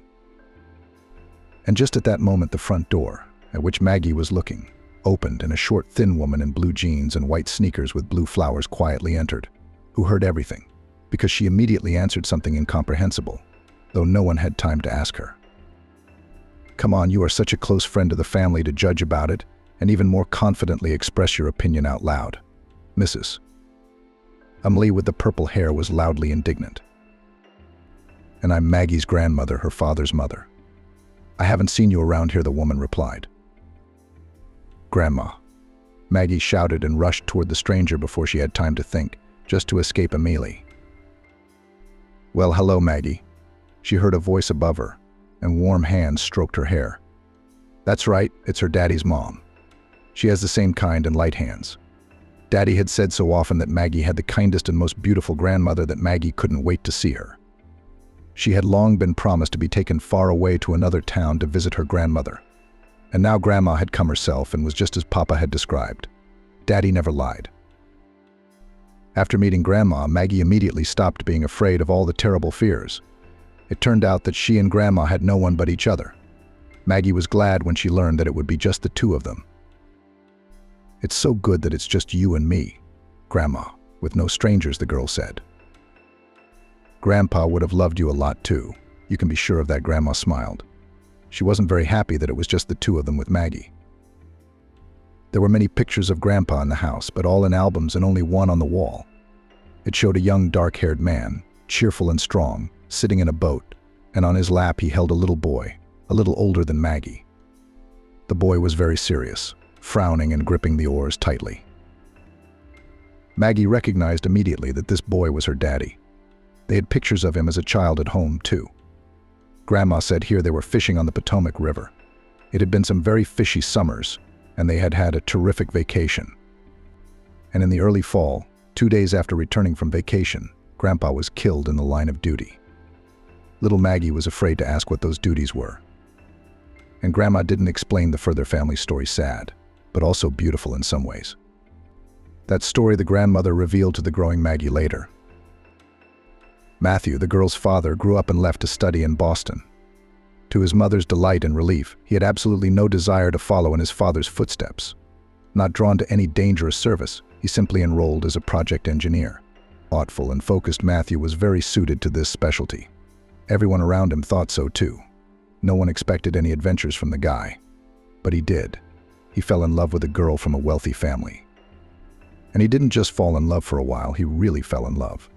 He was like that about everything. And so was the girl Bella. Her mother and stepfather were sure that sooner or later she would marry the son of a family friend, Eugene, with whom the stepfather had a business partnership. The guy was really very shallow, had been educated in England, had come back and was making a solid contribution to his father's business. He was in his early 30s. Financial prosperity was in sight. Why not get married? Mom and stepfather at first quietly, then more and more frankly and firmly began to push student Bella to a favorable, prosperous marriage. At first she joked, perhaps too careful and long, so that the family had time to realize that her refusal is not a whim of a spoiled princess. But it was time to speak seriously. Bella inhaled a little audibly, exhaled noisily, and announced, The thing is, I have another fiancé. Who is he? Languidly asked her mother, secretly hoping that the beautiful daughter went to her and knows how to find the best of the possible. And Bella's mother was disappointed, extremely disappointed. The groom turned out to be a young engineer, yesterday's university graduate, who got a job in a small construction firm. Well, he should be. It's not the richest who get the most money. Family makes all the difference. But the groom's mom was the widow of some provincial policeman. And so for the sake of this almost rustic, poor guy, Mom raised her beautiful Bella with clear skin, black eyebrows, and delicate green eyes like almonds. Love. But I had it, too, Mom said. I loved your father when I married him, but he got involved in some obscure project and left you and me penniless. If it hadn't been for Stephen, you'd have grown up in a communal flat. Stephen himself, Mom's husband and benefactor, was brief. Marry Eugene? It's been arranged. Mom was afraid of his strong statements, but Bella was not. She married her Matthew, and her parents kept their promise, cut her out of the family. Especially since they had another daughter growing up, little Olia. Their common daughter was Stephen, surely more successful and promising than Bella, who inherited only debts from her father. Grandmother said to Maggie, I pass on to you as your mother told me. I add nothing of my own. If you want, you can always look up your mother's side of the family. I once thought it was wrong that they weren't told of your birth. But when your parents died, my relatives were notified, just knowing about it just in case. And deciding for myself. There was nothing to decide here. No one came for Maggie except for Ashley's grandmother. So she had no one else. Now Grandma Ashley was gone. So no one at all alone in the whole wide world. If it wasn't for Archie. You knew Grandma was sick. Yeah, I know, she's not old. My mother's a little younger than your grandmother, as you know. But a bad heart is a bad heart. It can't be helped. You've got to get on with your life, not mourn endlessly. Archie comforted Maggie. He convinced her to go to New York. What's there to catch? He's a car mechanic, albeit a novice, but a good one, with excellent references. If Maggie rented out her and her grandmother's apartment, and he added his savings, and then quickly got a job, they could easily rent a small apartment in a bedroom community in New York City, and still have something to live on. Remember, I told you about my ideas before, but you were so afraid to leave your grandmother, you were glued to her. And now there's nothing keeping you here. Now Maggie really had nothing to hold her. She wouldn't have dared to go to a strange city alone. But New York was her mom's hometown. Plus Archie would be there, and she'd be with him. Aunt Zendaya shook her head. Oh, Maggie, I don't know. I'll help you rent the apartment. I'll supervise the tenants. But it's so little, barely enough for a room in New York. It's a different price of living there, everything. You're just out of college, you have zero experience. Before you get a job, what are you going to live on? At least you're at home here. And I'll always have a bowl of soup if you need it. Oh, Aunt Zendaya, Maggie waved her off. It's just the two of us. Archie's thought it over, and he's got some savings, and he'll find a job with his qualifications. We'll live no worse off than we do here. He knows he'll have to rely on him at first. Aunt Zendaya waved her hand back and forth. She got up from her chair, walked around the room in silence, and finally said, It's your business, Maggie. The apartment is yours alone, and in that sense there's nothing to be afraid of. But I don't like these fashionable civil marriages without a rosary. It's old-fashioned. It's good and convenient for guys. All these, let's live and see, something does not suit. We'll sort it out, and there's nothing to share. What if you live with a new one every year? And for us girls, what's good in it? Not a wife and not a bride. Aunt Zendaya continued. It's a trial, a temporary arrangement. What hope is there for him? It would be fine if he himself settled in the city, created a base, as they call it, and then pulled you with him. But no, he decided to stick to his grandmother's apartment, to make his life easier. And maybe you had a nice place of your own. Anyway, we're all our own people. The tactless mention of Grandma could have been taken offense to, but Maggie took no offense. Grandma Ashley would have understood, she said with conviction. Of course, she understood a lot more about relationships than the other adults. Maggie knew that for some reason. If Grandma had been alive, Maggie wouldn't have dared to move so far away from her, and now it didn't matter anymore. It was as if the stars had taken it upon themselves to help Maggie and Archie. Surprisingly, they found decent long-term tenants pretty quickly, a young couple with a toddler. Maggie had prepared in advance, sorted out and neatly stacked her grandmother's wrinkled belongings. She gave it to Aunt Zendaya for safekeeping. She took only her watch with her, though she sent that too into her suitcase in a cozy box, lovingly nestled between her warm sweaters. "They're so bulky. Why do you have to carry them with you?" Archie wondered. "I'm going to hang them in our apartment in New York, so we'll have something of our own," Maggie answered. "Well, if that's the way you want them," Archie agreed generously. In New York, too. Everything worked out as planned. A one-room apartment for the right price and a job for Archie were quickly found. True, the apartment was very cramped and far from the subway, and the job on the opposite side of the city. But that didn't matter much if you didn't pick on the little things.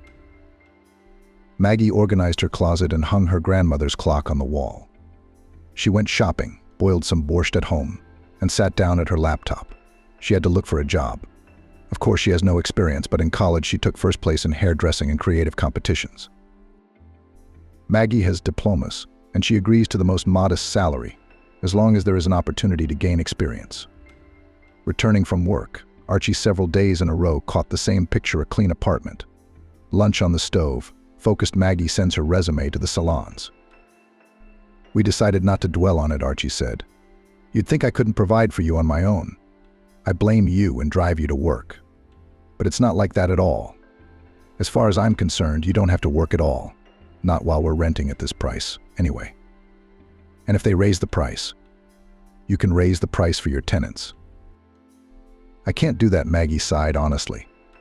"I told you how hard it was to rent my grandmother's and my grandmother's apartment. The only thing that made me feel better was that Eugene and Natasha were really nice guys. And their son Timmy is a wonderful, healthy baby who loves to smile and sing his long songs in his crib. I couldn't let anyone worse live in our apartment.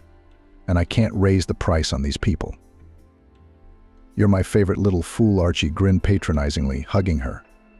"Okay, I'll take care of the problems myself, but I need you not to be busy and tired, but to wait for me at home with dinner. I'm really so tired in this car service that if you also come tired from some beauty salon. Then on only bought dumplings, I will not last long. I'm not quite settled here yet. I'm going to have to step it up a notch if I'm going to get anywhere. Why don't you stay home for a while? We thought it'd be easier and better that way. You've done such a good job organizing it like it's our own apartment. And you can walk around the city until midnight so you don't get bored while I'm at work." Other girls wish their boyfriend would support them. "And you like the workday, the job, the whimsy?" Maggie was embarrassed. Indeed, she'd earn a pittance and deprive her Archie of a fresh lunch and dinner every day. If they don't squander the money, they can get by.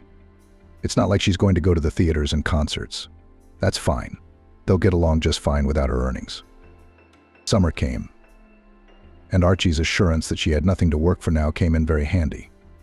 Although it was a cool, windy summer with frequent rain, it was still a beautiful summer. The city no longer seemed unprincipled and gray to Maggie when there was thick shade, fresh green in the parks. And the river didn't look so stark anymore. One day Maggie went into the Museum of Natural History and didn't notice herself spending 3 hours there. At dinner, she told Archie about it. "Let's go together again this weekend. I didn't have time to look at and memorize everything. And then we'll go somewhere else. Why did we come here if we can't see anything?" "We came here to earn, not to spend," Archie explained condescendingly. "I can see it all later, if I want to." Archie was working hard and saving money for some important plans, which he promised to tell me about later. Vivian, a neighbor on the floor, with whom Maggie had become friends, thought that Maggie was lucky to have Archie. "Your husband's a hard worker. He's got a lot of determination for his age. He'll bring everything into the house, I can tell. You know how infantile guys are these days. Take my Kieran. We've had a son for 2 years, and for my husband the main thing is his friends, his company. They always have to rush to help at the first call, no matter what his wife has other plans. She is not bored with the child. Son is always fun. Most of them are selfish. So you've still got a good one." Although you're pretty, Maggie could find someone better, not someone who wouldn't take you out. But not a sure thing. So yeah, your Archie thing is pretty good. Maggie, after Vivian had talked about her options, felt uncomfortable complaining that she was missing something. She had a very different idea of their life in the big city. She felt like they'd been together for 100 years. And Archie no longer loved her the way he used to. He comes home from work tired, often irritable over nothing, lying on the couch waiting for food, and he looks at Maggie as if she were something ordinary, as if she always had been and always would be, like a radiator. It's true that he changes at night, especially before the weekend, remembering affectionate words, promising to think of something interesting for the vacation. I guess it's the fatigue, the worry. Will he be able to achieve something in a foreign city, in a megalopolis? It's certainly hard to settle in. After all, Archie works alone for 2 people. Everything is getting more expensive so fast, and the landlord hints at a pay rise. We'll have to find a job after all. At first, Archie will grumble, but then he'll realize that it's better this way, and I'm busy. I don't have time to be bored and think of silly things. And it will be interesting, because a hairdresser is a man of art, my favorite profession. Maggie thought about it, consulted with Vivian, and decided to try another tactic of job search. Nothing comes of sending out resumes listing children's contest prizes from college. When you have no experience at all, there are probably 1,000 girls sending out 1,000 resumes at the same time.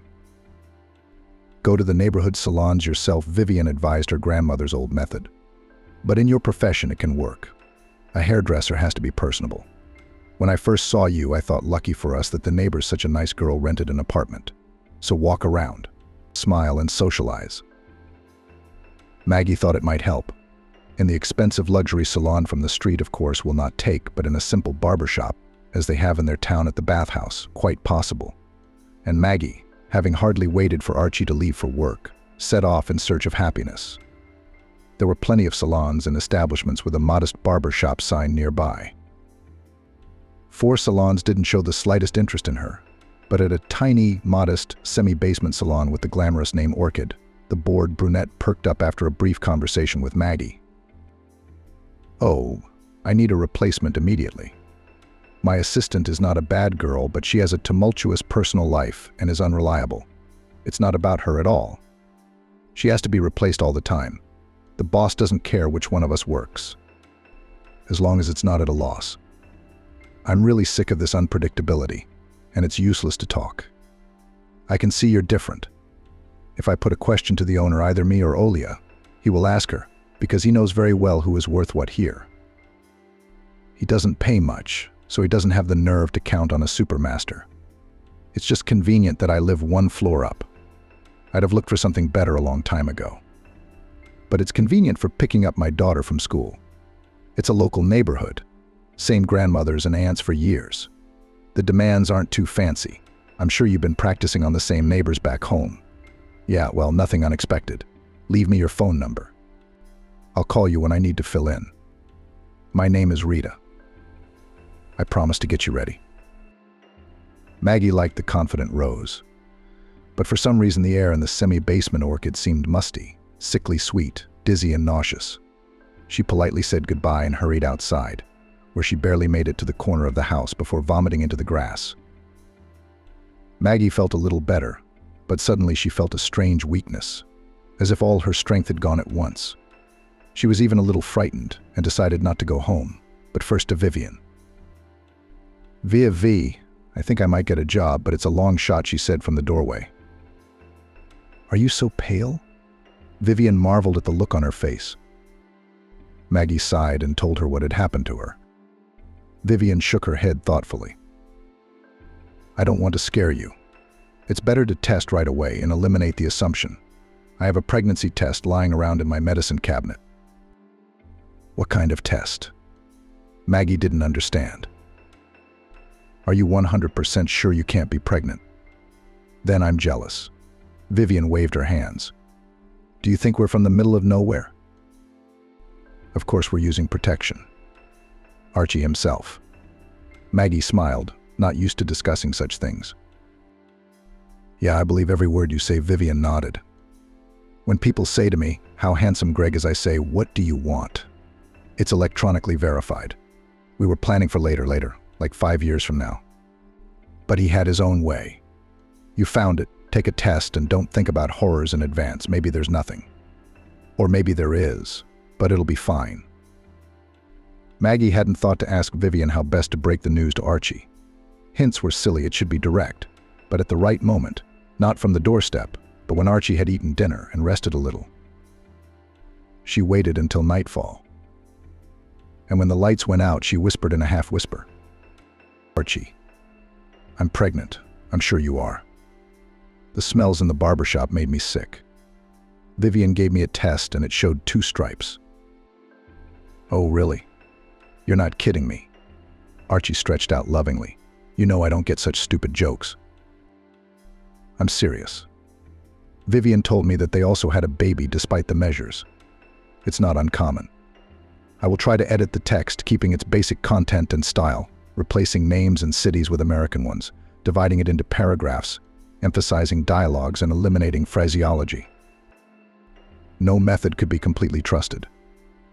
Maggie didn't know what to say next. She fell silent, and silence hung. Only the ticking of the clock on the wall. Why was Archie silent too? He's gathering his thoughts. Now he's going to put his arm around her, say, "Don't worry, we'll get through this. I don't see the problem. I'll take care of it." It must have been half an hour before Maggie decided to speak again. "Archie, it scares me when you don't talk like that. Maggie, I don't mean to say it's your fault alone.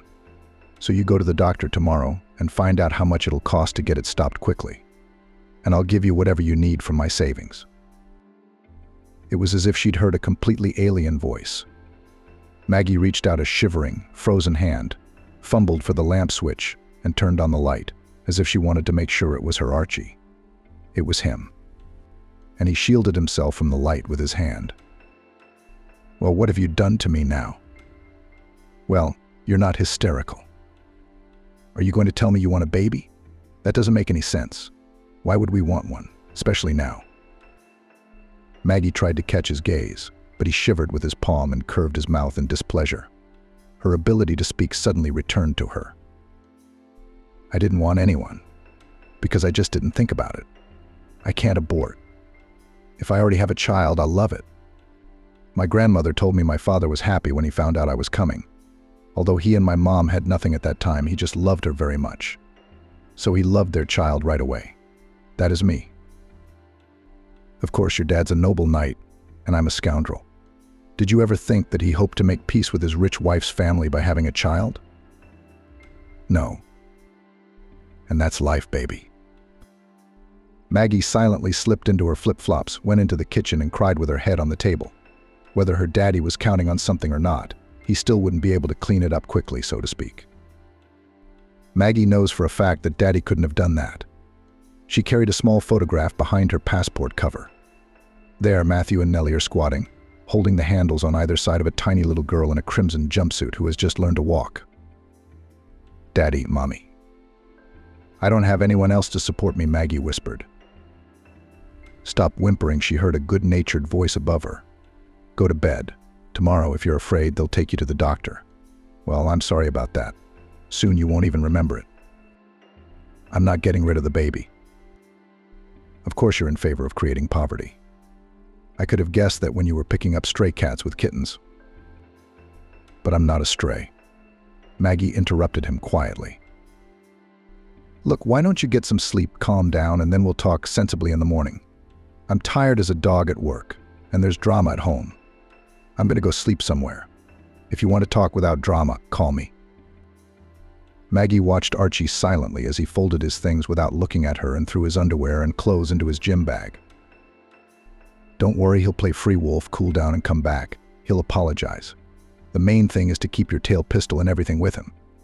And first pretend to be mortally offended and convinced that perfectly well do without him," exhorted and admonished Maggie Vivian. "I don't have to pretend I'll get along just fine without him, if not fine." "You'll have to get along awfully well," Maggie assured her grimly. "Why are you so downhearted?"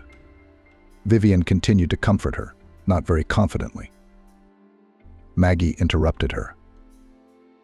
"I'm sorry, friend, you're the best. But don't do this. He doesn't need me. I saw it last night. I don't know why I didn't see it before. Not when I was handy, when he needed me. Aunt Zendasia was right. If I didn't have the money from selling my grandmother's apartment, he wouldn't have brought me here with him. He'd have left alone, promised to come back for me, and disappeared. Archie was gone. Maggie couldn't take it anymore and burst into tears, crying and angry at herself for not being able to hold back her tears. It was as if Vivian had read her mind. That's right. Don't be shy with me, Cry. How much do you need? You'll calm down quicker that way. I know what I'm talking about. We fools believe we're loved, that they'll take care of us. Sometimes we're lucky not to be wrong, but often we're not. Archie never came back. Calming down, if you could call her confused state that, Maggie looked around the apartment and realized there were no things left in it for him to come back for. All the little things they had managed to acquire for the house mattered only to Maggie herself. Archie had taken his clothes. Now he was probably staying with the single Kieran, whom he had made friends with at his new job. He so enjoyed the coziness and the dinners Maggie cooked from his grandmother's recipes with imagination. Was he so scared of the baby that he was even willing to sacrifice his comfort? Maggie endured a full week and dialed his number after all. The subscriber's phone is switched off or out of range, the mechanical voice reported. Maybe we should go see him at work, after all, Vivian reasoned aloud, trying to dispel Maggie's confusion. Would you like me to ask Kieran? He won't say no. He's such a chatterbox. It's not hard for him to talk man to man. At least find out how your Archie's feeling. Maggie looked up at her. She'd lost weight, her face strained. If in the last week, the already troubled green-brown eyes seemed huge on him. And like that, as if you couldn't see it yet, she said tiredly, maybe he's not sure yet. Do you know how cowardly they really are? Yeah, Maggie said with a strained smile. I'm all out of money. I'm out of the deposit from the sale of my grandmother's apartment, which I used to pay for this place.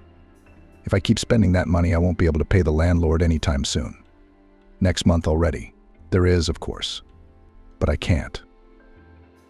I want to cry so badly, Maggie said tiredly. And Archie knows how the money is, and he doesn't care.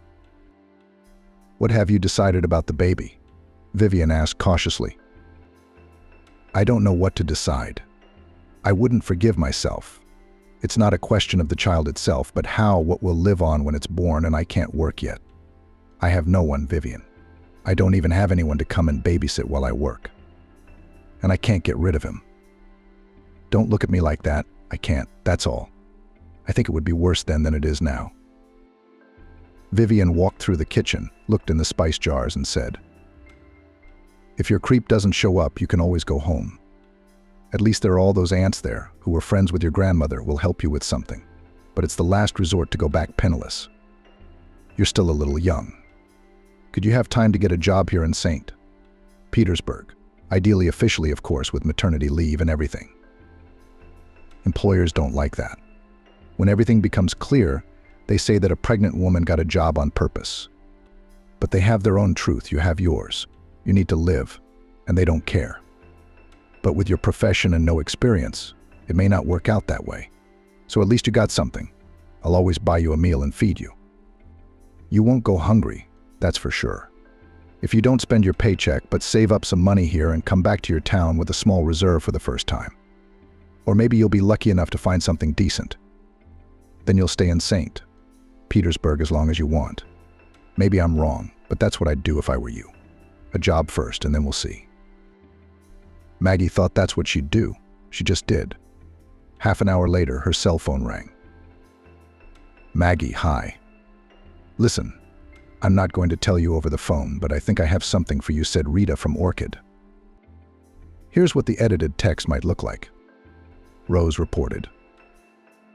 Our Richard wants to see you. He promised to be at the salon by about 3 p.m., so you better hurry up too. Should I bring my papers? Maggie asked. Yes, I doubt he'll look at your papers right away, Rose said. Well, take your passport just in case, and don't pretend to be a foreigner, like a Czech. It's not like I have any idea what he's going to get in his head from our unpredictable boss. Unpredictable. That's not very reassuring, Maggie thought. But there was no choice. Good thing she looked good that day. Maggie washed her hair, did her makeup thoroughly, dressed in one of her newest casual dresses, and even wore heeled sandals, even though she usually wore more comfortable shoes. By 3 o'clock, she was at the salon. The director had to wait another half hour. Maggie was having coffee with Rose and one of the clients from the next door, a bright, fresh-faced, red-haired, cheerful lady. "The bosses aren't late, the bosses are late, girls," she announced, making funny grimaces. She entertained Maggie and Rose with amusing stories. It wasn't boring at all. But when the principal did arrive, the cheerful client quickly said goodbye and left. Margaret, instead of gossiping, would have cleaned the place up for once. I'm not talking about superficial cleaning. I'm talking about real cleanliness. "I can't believe you don't have time." "I can tell from the receipts that I have time," he said instead of greeting, without anger, with lazy irritation. Richard was a thick, stocky, middle-aged man in a brightly colored Hawaiian shirt that was a little tight around the stomach. "Richard, have a cheerful outlook on life. Is something wrong?" "Just yesterday I was your smarty pants girl," Rose said with a smile. "Is this the girl you were telling me about?" He changed the subject. "Yes, that's Maggie, a certified hairdresser with diploma certificates. Let's give it a shot. This girl really needs a job. She's just dying for a job. She's serious, she won't ask for time off. Right, Maggie?" Yes, Maggie confirmed, trying to be convincing. Here's what the edited text might look like. "Hello, please take me on probation," Richard said. Maggie's girlfriend brown-eyed. "I'm blonde," he hummed, giving Maggie a friendly, quick glance. "But the thing is, I don't need another hairdresser. I'd also try to get an experienced one and see if she's any better than these. I'm not messing with you." "Why did you ask me to come?" Maggie asked, confused. "Rose was very complimentary about you. I wanted to see if you'd be a good fit. I have a restaurant besides this place. I need another waitress now, a pretty and smart one." "Is it urgent?" "I mean, people are hiring," Maggie said. "I don't have much time, and I don't really want to waste time. If it suits you, you'll make money. The tips are pretty good over the summer, as far as I know. We'll see in the fall. I'll tell you right away, I won't make it official. It's not profitable for me. I have a lot of such establishments. In the fall, there will be fewer tourists. Maybe we'll have to fire half of them. It's a seasonal job, as usual. I'm on my way there right now. I can take you with me. See if you like it. Then we can talk about shift pay." "Yeah, thanks for the offer." "Sure, I'll go," Maggie agreed right away. What's the point of acting out in a situation like this? How long would she look for a job in her specialty before her position really became apparent? Would she ever find one? She could end up with nothing. At least there's a chance. Rose nodded at her behind Richard's back and waved her hand affirmatively. It's the right thing to do. And before Maggie knew it, she was already working in Violet for the 4th week. Yes, that was the name Richard and his partner Pete had. The restaurant was in the same semi-basement as the Orchid, only larger. There was one cook and an assistant and 2 waitresses per shift. One of the girls had recently graduated from university and decided to change the job she'd held on to while she was a student. Maggie was hired in her place. The restaurant was quite cozy, frequented, inexpensive, and the place was quite lively. The food was good. Another plus at work, they fed, of course not the same as the clients, simpler and cheaper. Pasta or potatoes with a meat portion, wieners or a chicken leg. At first Maggie was very happy, no need to spend on food on weekdays, again saving money. But more and more often there were days when every trip to the kitchen for an order became a feat for her. The mere smell of food made her nauseous. Not even the most appetizing dish from the banquet menu, let alone a company meal. Maggie worked shifts 2 days a week from 11 to 11 p.m. And you'd never guess in the morning how the shift would go. You'd fly from morning till night and chew on cabbage, carrots, and apples all day. Or barely crawl, holding onto the wall and trying not to look at the food, coming to the kitchen for an order. The doctor at the women's clinic, where Maggie registered for temporary registration, explained she has toxicosis. It happens a lot, but it's not a big deal. It should pass soon. I wish it would go away soon, Maggie thought. When the cook Vince is on shift, she's more relaxed, he doesn't notice anything, like all the guys. thinking it's not a big deal. The girl didn't sleep well. But Sarah, or Sarah Lindsay as she called herself, looked at her suspiciously, as if she'd guessed it all long ago. Maggie tried not to think about it, remembering her friend Vivian's admonition. You need to take care of your nerves now, or you'll have a lot of trouble later with a nervous child. It's just a job. You do it and you go. You don't care what anyone thinks. Vivian herself knew how to do that. She'd recently gotten out of maternity leave, returned to her accounting department, and talked about her boring boss with a laugh, no hard feelings. Maybe it was a good thing the heat was a rarity in New York that summer. It was hard to bear with the humidity here.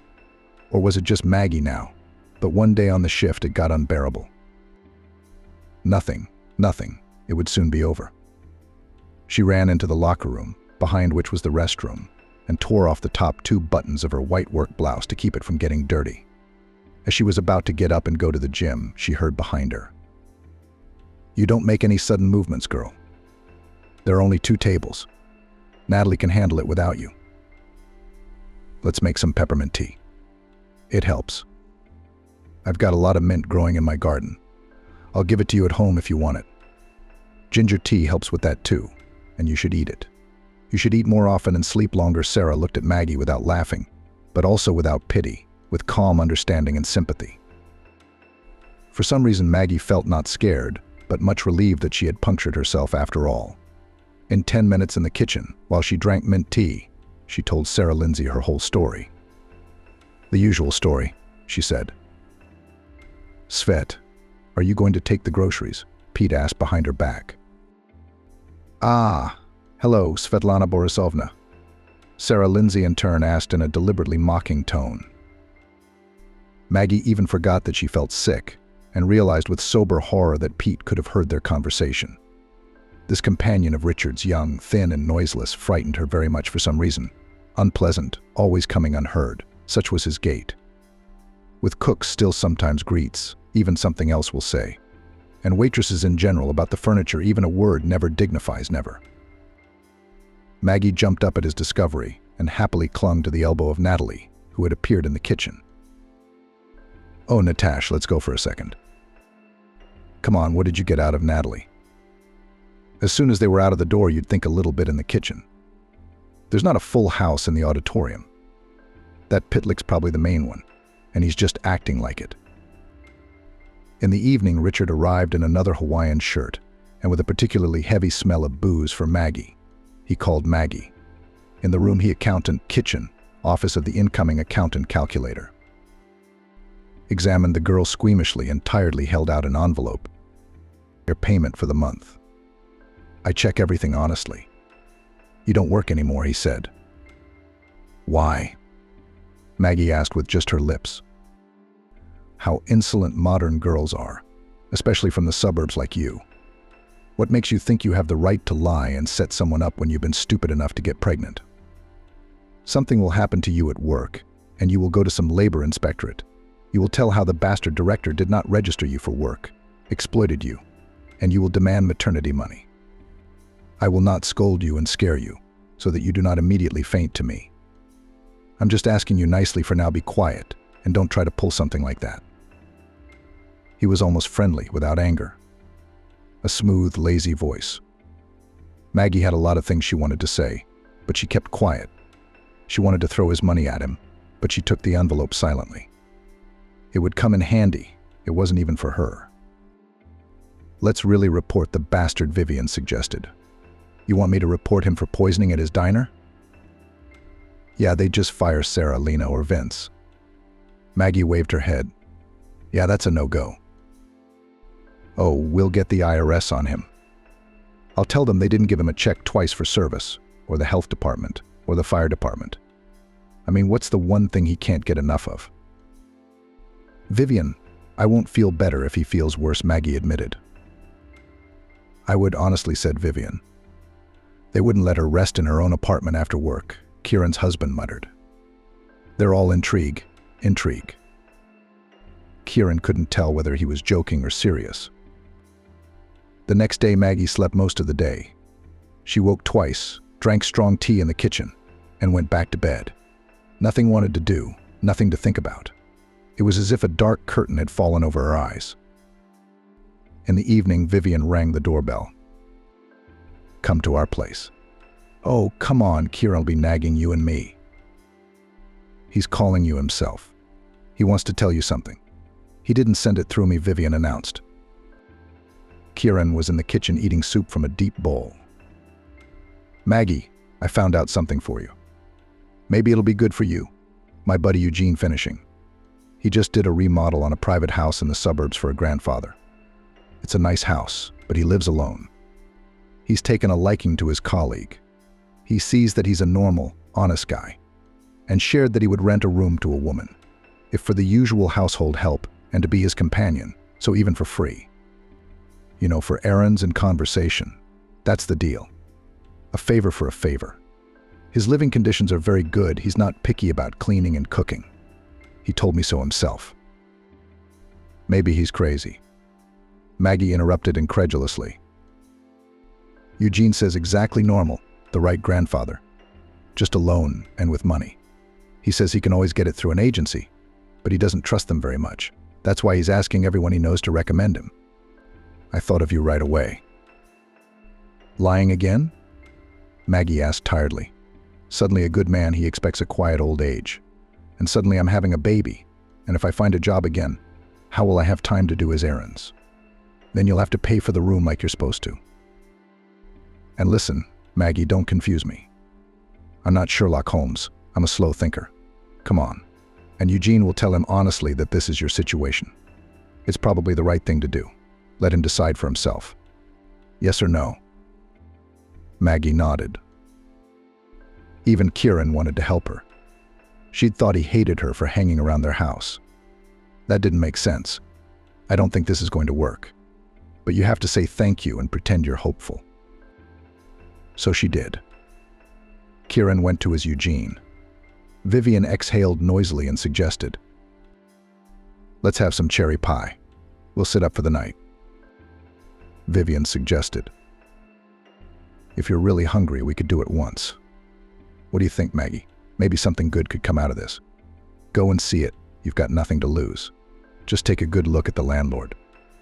He's a cunning old man. Instead of hiring a housekeeper for a salary, he's looking for a tenant who'll do the same duties for a room. Don't be shy. Just ask directly what exactly you have to do. Maybe it's a lot of work. What? It's easier to rent a room for money than to do it all every day. Honestly, I couldn't do it. Sometimes I'm ready to throw something heavy at my chief accountant for her nagging. And there's a million reasons for nagging. But it's still worth a look." On his first day off, Kieran took Maggie to meet the grandfather who rented out the room. According to him, the grandfather was not confused by Maggie's story. He didn't even ask anything. Vivian had planned to contact her husband and friend, thinking of a good excuse to go out with the child in the country. But the baby was sick, feverish and cranky, and they didn't have time for a walk. For some reason, Maggie imagined a large wooden house in a clearing like merchant estates from movies about old life. But the house turned out to be brick and faced with stone without any curlicues, but very stylish and beautiful. It was surrounded by a small garden, a few apple and cherry trees without a trace of beds and flower beds. This through the fence could be seen at once. The fence was not a blank brick wall, but a wrought metal one. The elegant gate was ajar, but Kieran was too shy to enter and called on his cell phone. "Greg, this is Kieran from Eugene. I brought Maggie's girl to see your room." "Ah, good, let's go inside, Maggie." As they walked along the stone-paved path toward the house, the front door opened, and the owner himself appeared, holding a large and very shaggy white dog by the collar. From under his bangs, he was scrutinizing Maggie and Kieran. "This is Archie. He's peaceful. As long as he doesn't attack us," Master said. Master continued, "So don't be afraid of him for a minute if you're not going to attack him. And I'm Greg." One had to look closely at his face to realize that the host was well into his 70s, covered with a grid of wrinkles where deep and sharp, where thinner and smaller. His gaze was quick and sharp, not senile, but it was softened by the rays of wrinkles near his eyes. "Not mean," Maggie breathed out quietly. "And if you didn't look at his face, you'd never think he was an old man. He had the posture of a middle-aged man with a gaunt figure and no hint of decrepitude. Completely graying silver hair was cut very short, a neat beard. Greg invited them into the house. So respectable on the outside, the house turned out to be cozy, but a little unusual on the inside. Of course, it was obvious from the many signs that a woman's hand had not been here for a long time, although the owner obviously keeps order. But the main thing was that the house was as if several different eras had come together. So different was the furniture, even the bedspreads and curtains. In the spacious hallway on the first floor XXI century, and in the living room as if the 19th. Even Maggie, who knew a little about antiques, could tell that the furniture was antique. She faltered, "I guess it's rude to look at everything so closely." Kieran took a seat on the edge of the guest sofa at his host's suggestion and kept modestly quiet. "I suppose you want to see the room at once, Maggie?" Greg asked. "Have you already decided that I'm the right person for you?" Maggie was surprised and confused. "Have you decided that I'm not the right person for you?" The landlord laughed. "Don't be so quick to judge. Let's see the room. It's right here on the first floor. I myself live on the second floor. There's an office and a bedroom. The rest of the space is abandoned. It's just a bunch of old archives. I'm sorting it out, but it's a little light. If you'd like to keep me company, I'd really appreciate it. Of course, if you're interested." Here's how it went down. Greg opened the light beige silent door. "This is the room. Come in, Maggie." A square room, the window looked out into a cozy corner of the garden. It seemed very warm and cozy, though the only furniture was an old chest of drawers, a small table with a mirror, and a bed. "We'll find a closet for dresses," said the owner. "Curtains. If you don't like them, change them. The main thing is not to tear down the load-bearing walls, and the rest is negotiable, solvable." Maggie remembered the most important thing. "Greg, I like the room. You just tell me all your conditions in detail at once. You told Eugene that you're renting the place out for household help, and I'd like to know what my duties will be. I'm conscientious. But you know I'm having some difficulties." "What a businesslike girl you are," smiled the owner. "Your difficulties, as you put it, do not interfere with me. Maybe it will sound strange what I will say, but try to understand. I know you have no one. I don't have anyone either. I could hire a pro housekeeper, but I don't want an uncomfortable stranger's professional servant person in the house anymore. I don't have a need for the house to be perfectly cleaned, like for a magazine, and to be serviced like a luxury hotel. I need a live-in person in the house. I like you a lot, and I don't like all people. Household chores without the fanaticism. The same things you'd do if I were your dad or your grandfather living under the same roof. A little bit at a time, depending on your mood. Just so you're sure, this isn't charity. This kind of work is worth about the price of a house. If you help with the archives, that would be the most wonderful thing. I'll pay you like a secretary for that." Maggie had imagined her conversation with the landlord differently, and she had imagined him differently while she was on her way here. It seemed suspicious that things are working out so well. All right, she'll probably find out the pitfalls later. Here's the edited text. "Greg, when can we move into the room?" Maggie asked. "If your friend Kieran will drive up and down to get your things, you can go today," Greg said. "I'll give you some money to stop by and buy us dinner and a housewarming party." "Yes, I'll make dinner," Maggie promised. "Let's go ask Kieran." It turned out that archives were not dusty and boring papers that made me sleepy. Documents are a very interesting thing, like reading a screenplay. Only it was all real. Especially the diaries. They were alive, like enchanted narrow books. When there were no computers and not everyone had a typewriter, people simply wrote down their thoughts with a pen on paper, and even earlier, they transcribed them into ordinary school notebooks, or beautiful thick volumes that contained whole lives. And people had enough time for that, despite the fact that there were almost no household appliances, and life itself was no easier than it is now. As Greg said, life had simplified and lost a lot. No, there's a lot of good things now, but the old good things had better stay. It was very interesting with him in general. Vivian was worried that Maggie was bored out there on the outback with her old grandfather and called for her to come and visit them more often on weekends. Maggie was happy to come, and she took a couple of walks around New York with little Greg, and then she was just as happy to come back. "Oh, all right, my bunnies, I've got to go home," she said last Saturday, surprised at herself. With Vivian, she already thought of this house and the room in it as her real home, the one she had lived in long ago, and it was as if her grandmother's pictures had always hung on that wall opposite her bed. Where did Greg put them? "Not picking on you, Grandpa?" Vivian asked. "About the variety on the menu or anything else? Not putting things in the wrong place, not neat enough or lazy?" "What kind of complaints can grandfathers have?" Maggie laughed. "Probably like my Kieran, only twice as much because of his age." "To be honest, it's hard for me to imagine Greg as a picky old man," laughed Maggie. "As it happens, I don't do anything heavy at all. But I do the same basic things I did when I lived with my grandmother. Dinner, simple cleaning, and Greg takes away my cleaning supplies. If you imagine I should be tired by now. And Greg always spoils me with goodies," she continued. "He says he bought it for himself, but he barely touches it. Vivian, he's not a typical grandfather." "There was a story," Maggie said. "There lived a regular old Soviet professor, invented various innovations for the Soviet industry and for the military.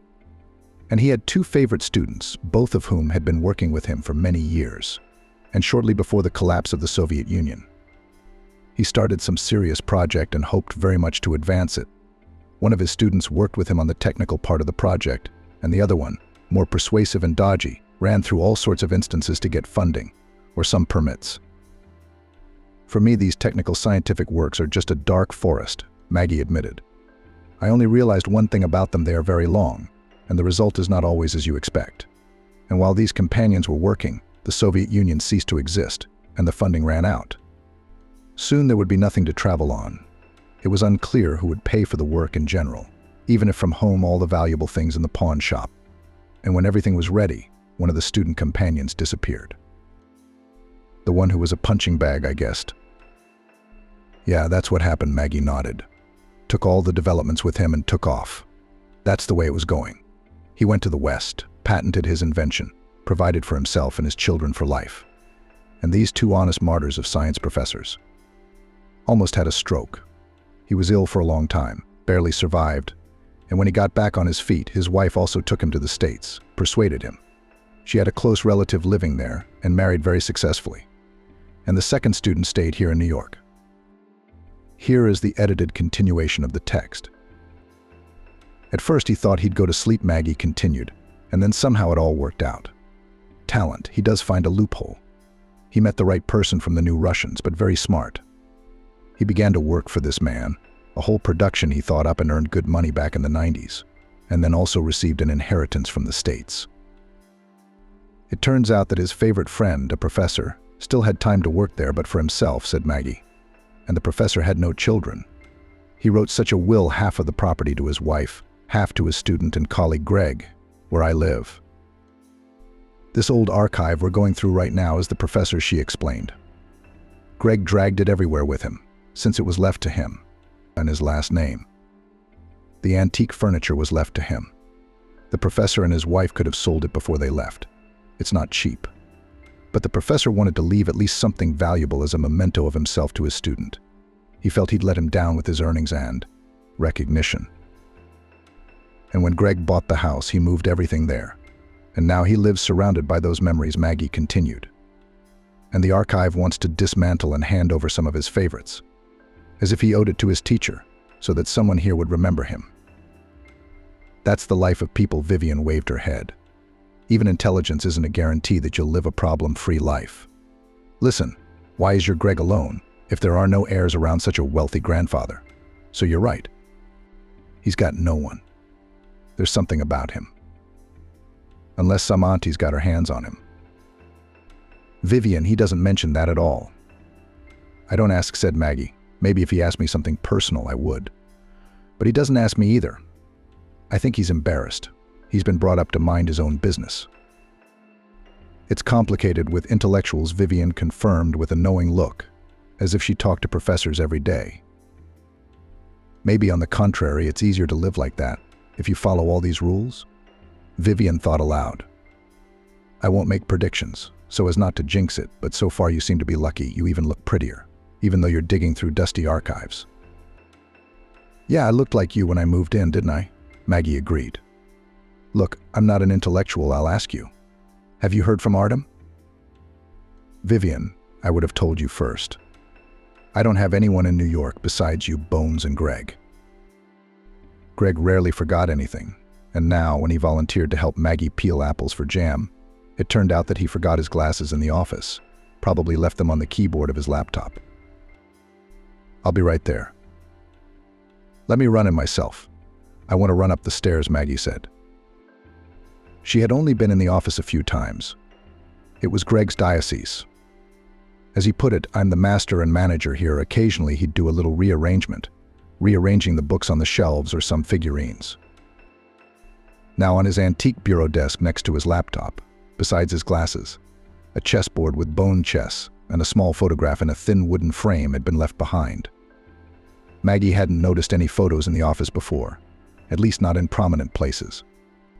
In the black and white amateur photo, a little girl with 2 ponytails on top of her head is lying on the sand in a swath of sea surf, laughing and hugging a large striped bouncy ball. Maggie remembered every detail of that photo very well. She had one just like it in her backpack, in the same folder with her passport, diploma, and the few expensive photos. Greg, where did you get that photo of the girl at sea? Maggie asked, forgetting her embarrassment as she went down to the kitchen and handed the landlord her glasses. That's the picture I took.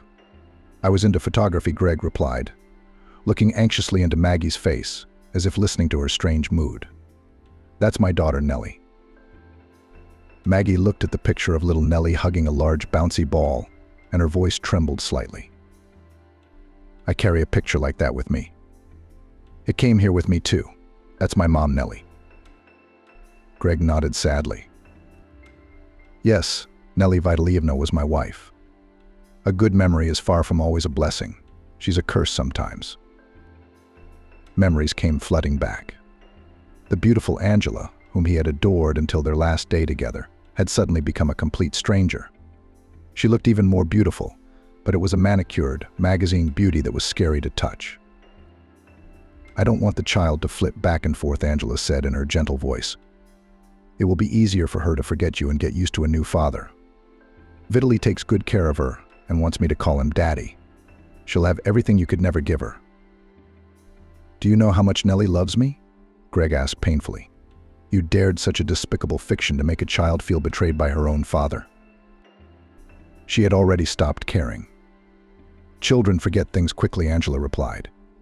When she's an adult, she'll understand me as a woman. If you come up with the idea of showing up, it will only be worse for her. Greg sighed. Yes, you've studied me pretty well. I won't tell my daughter that her mother easily denigrated her father. At least let her mom stay good to her. Thank you, Maggie said. I knew you'd understand, Greg. I'm not filing for child support.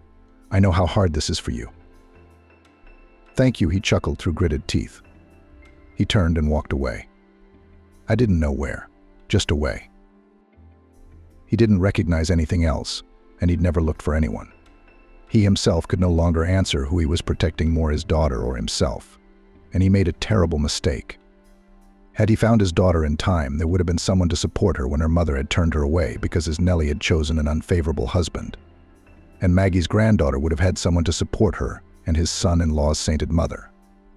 Maybe Maggie's only real grandmother would still be alive if her heart had paid for serious treatment. But history does not bear the subjunctive mood. As his teacher and colleague used to say, now you have to move on and live a long time, because soon there will be another tenant in the house who will have to be taken care of for a long time until he can take care of himself. And to live long, easy and pleasant when you have someone to live for. Vivian's voice was a little strained, and she didn't call in the evening as usual, but on her lunch hour. Maggie, would you mind if I came straight over after work today? Yeah, nothing's wrong. Everything's fine. Just in the mood to see you and chat.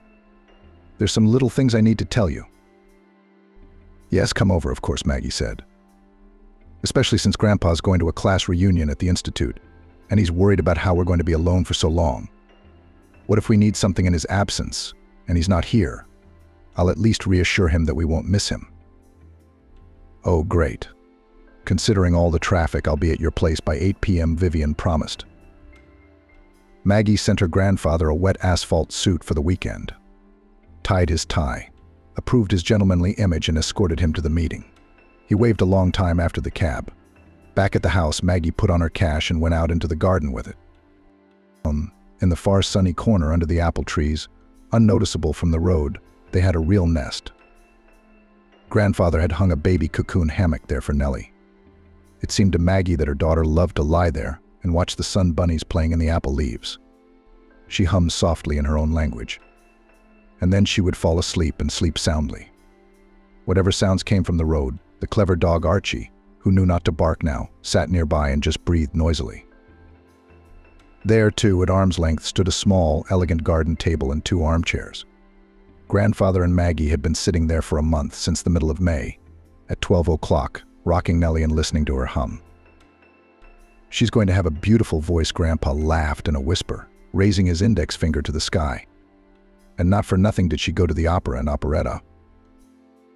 When in October in the city and in nature became somehow, especially Petersburg, without shelter and dreary, Grandpa Greg came up with an entertainment for Maggie. "These are the theaters you like?" he asked. Maggie didn't know which one she liked, or if she liked them at all. "I've never been to one before," she said shyly. "In our town there was nothing but the House of Culture. And here I didn't have time. Sometimes they brought some performances to the House of Culture, but I was never particularly interested in it." "I see. What would be interesting?" Did not lag behind Grandfather. "I like music," Maggie admitted. "Not electronic music for disco, but beautiful music, which is good for thinking or remembering something." And Grandpa took a season ticket to the Mariinsky Theater, and he so mesmerized Maggie that Grandfather gladly renamed it for himself in the Mariinsky, and she felt the baby's movements there for the first time. The ultrasound showed it was a girl. Maggie knew for sure. A girl listens to music, swoons along with it during opera arias, and dances to the front. "Can you tell I'm making this up?" Maggie used to say to her grandfather. But Nellie liked Queen of Spades best of all. He looked strangely and was silent for about 5 minutes, as if he were talking to himself, but he couldn't say it aloud. He only glared. Maggie realized only then that she had not told him how she had decided to name her girl at once, as she had already called her. Nellie was born in February, on a windy, blizzardy night. Balloons and flowers greeted them from the maternity hospital by 3 people: Grandpa, Vivian, and Kieran. Kieran drove them home, and it wasn't until their friends had left after a small buffet that Grandpa Greg sat down across from Maggie and asked, "Maybe you should let Nellie's father know she was born after all? What do you think?" "Grandpa, you haven't asked anything about him at all for so long. I thought you never would. You don't want to know anything about him?" "I just saw that you didn't want to talk about him. It's a day like this. Maybe you'll see things differently now." "The trouble with people like you is that you judge others by your own judgment," said Maggie. "You're right in some ways, but don't forget that I'm old. I've learned a few things and gotten over my naivete. Just bring me up to speed, at least briefly, while our girl is asleep." And Maggie did. To her immortal surprise, it was not at all hard for her to tell her grandfather about Archie and how easily he'd walked away from her, as if retelling a movie or a novel. It didn't have the slightest relevance to her anymore. She has a different life with other people in charge. Grandpa agreed with Maggie. Everyone who should know about Nellie's birth had already been notified. It turned out that it only seemed to Maggie that the recent past had evaporated completely. Vivian tiptoed over, looked at the sleeping Nellie, and said, sitting down on the edge of the chair, "Maggie, you'll have to forgive me in advance, please. I'm a fool to admit it." "Don't scare me with your preambles," Maggie said. She had almost no doubts about what she was going to talk about. "We had a big corporate retreat at work, the company's 20th anniversary. Shashliks in the evening scattered on the bumps to talk. Well, we have a purely female company gathered on the open veranda of all ages from 30 to 55, and there was the usual conversation about how hard it is to raise a child alone, that say it is better not to dare. In general, it's always poverty and problems. And somehow everyone fell into such pessimism strange for a corporate party that I wanted to tell something good. I mean, it's not always that bad. So I told Maggie the story of how she found her grandfather. I didn't even give her name, but I told them she was my friend. The girls were surprised, happy for her and her daughter, and cheered up. You'd think that would be the end of it. No way. A day later, Sunday, the doorbell rings. Maggie's ex is on the doorstep, looking anxiously for her. I let him in. Of course, I'm not being rude. Or rather, I was just confused by surprise and forgot I should have been harsh. This is a phenomenon, I said. Here he began to me, obviously according to the prepared scenario, say, he realizes that I consider him a scoundrel, and he fully agrees. He is a scoundrel, but only now he has realized everything, and other things in the same vein. Probably watched a couple shows as a guide. I sit there nodding, pretending to be touched by his remorse, and he sings to me that he would have apologized to Maggie a long time ago if she hadn't changed her phone number and location. I lost track of her, you see. I've only just decided to ask you now. I was so ashamed to show up, he said. I was even too lazy to ask him tricky questions. I was so disgusted. He thinks I'm a fool. No, I do not claim to be a smart woman, but not to this extent. I don't know how to get rid of him. As luck would have it, Kieran was out fishing with Eugene. If only it were that easy. Archie started begging me. Give me an address, at least give me a phone number. So I blurted it out. I've got my own life and my own business. I don't have time to deal with other people's problems. We haven't talked to each other since we moved away. We were just roommates. Maybe Maggie even went home. Go back to your town if that's what you want. He didn't believe me for a second. Don't lie to me, kid. I ain't done nothing wrong to you, he started. He's angry and about to threaten me, even though it's not good for him. I was lucky the fishing trip didn't work out and Kieran came home early. So Kieran kicked him out, talked to him in the street once, made him promise not to come to us. Vivian paused, took a big sip of her cooled coffee, stroked Olaf's arm, and without waiting for Maggie to comment, continued.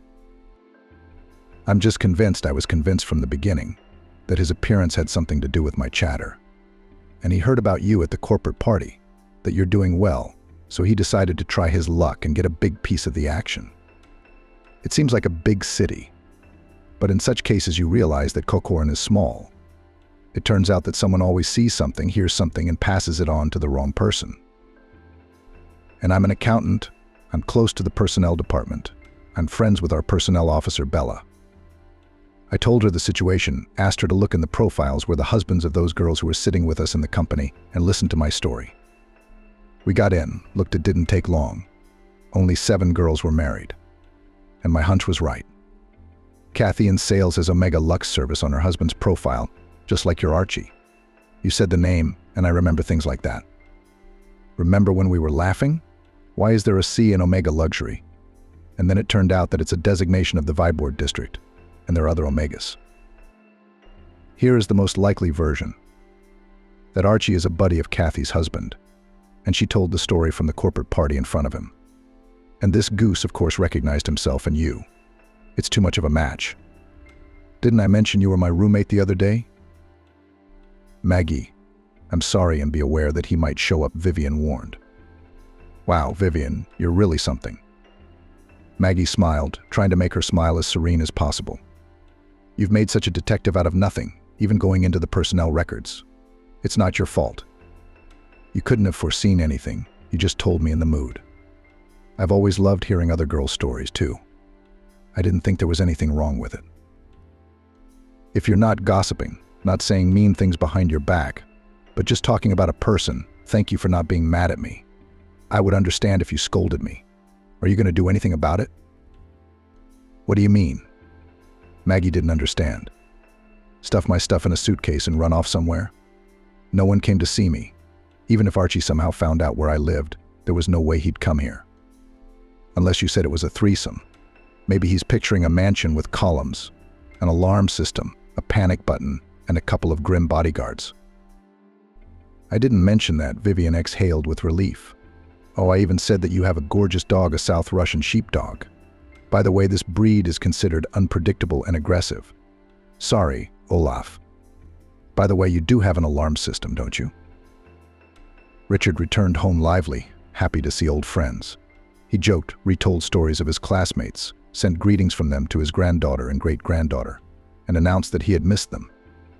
Maggie didn't tell him about Vivian's accident. It wasn't right to worry if he was the only one who would worry about her and Sarah. He needed to be taken care of, too, and there was no one else to do that but her. Sure, she was scared at first, but only a little, and at the very first moment. It's clear that Archie is not a villain, but an ordinary selfish guy. Absolutely nothing to be afraid of. Maggie will think of something if he shows up. A month later, Maggie had almost forgotten Vivian's warning. She had no time to think about unpleasant things. Her daughter Sarah was growing up. She was already sitting up in her crib, trying to sit up even in the soft cocoon chair. When she saw Olaf, she was happy and stretched her arms to him, trying to run them into his shaggy hair. "Don't worry," Richard said reassuringly. "Olaf understands perfectly well that it's a puppy." Vivian came almost every weekend with her granddaughter and sometimes with Kieran. But Maggie also wanted to suddenly go to Peter. Grandpa was supportive.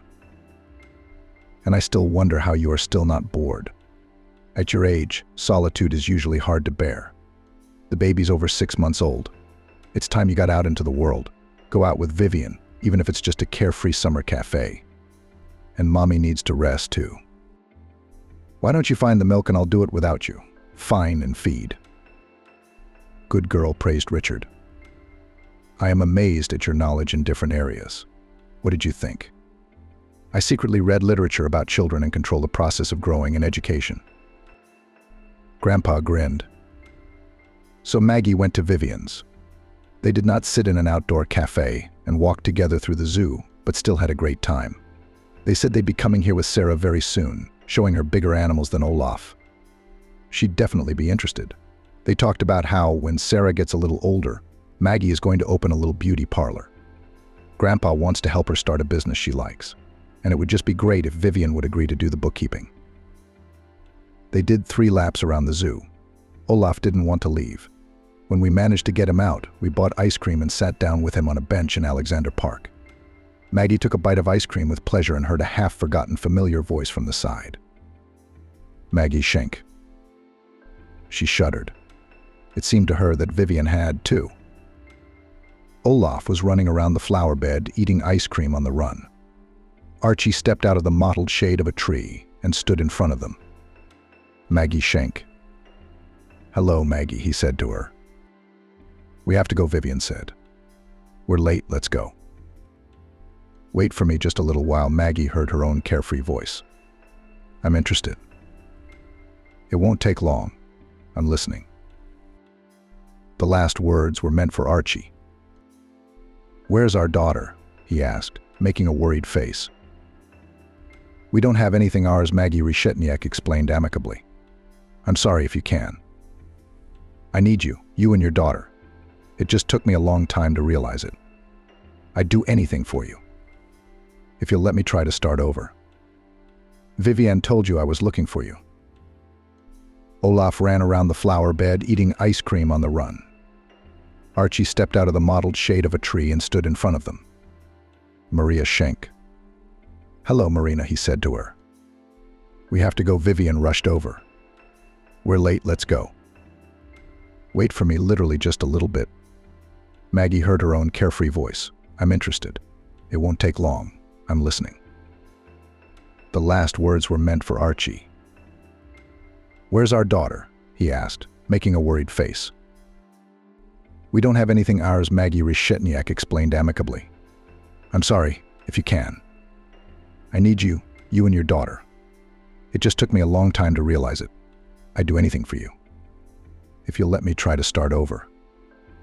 Vivian told you I was looking for you." Vivian stood aside by the flower bed, listened.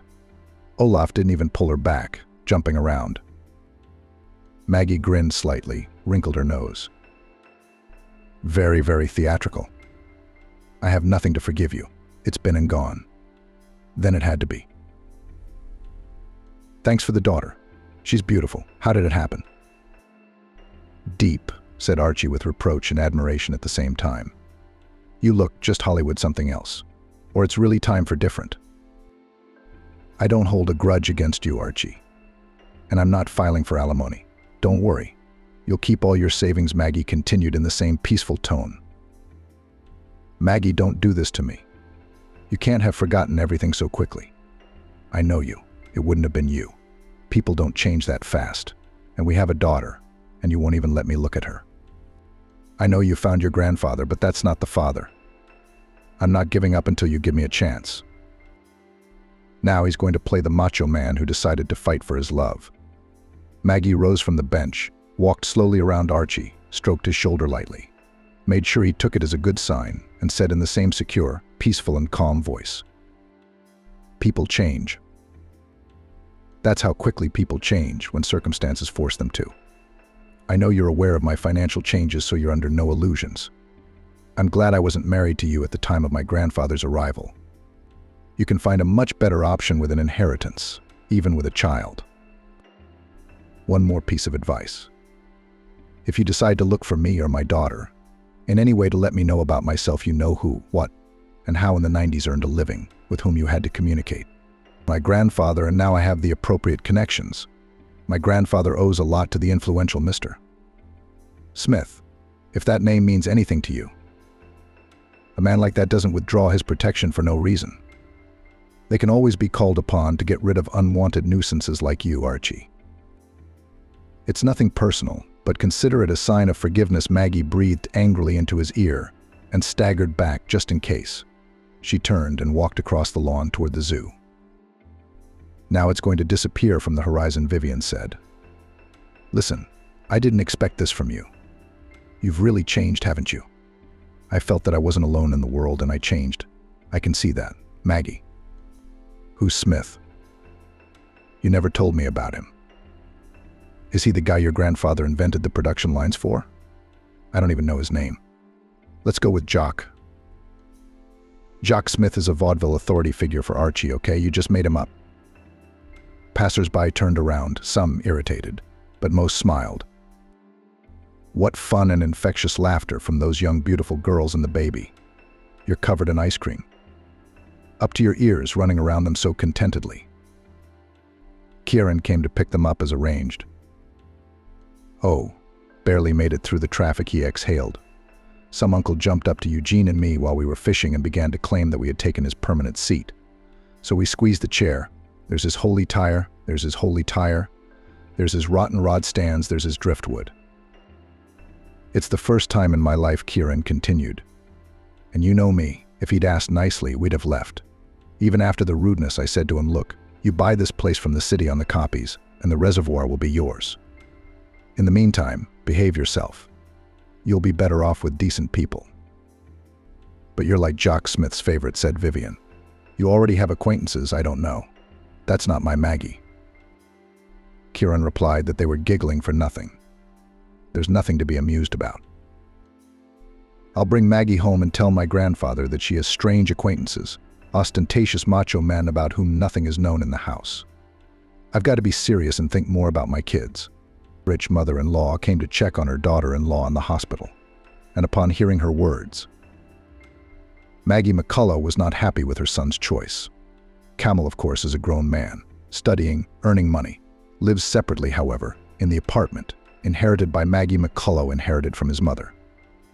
But still the woman, taking the photo of her son from the dresser, involuntarily sighed. In the photo, Camel was captured on the day of graduation from school. Cheerful, handsome, statuesque.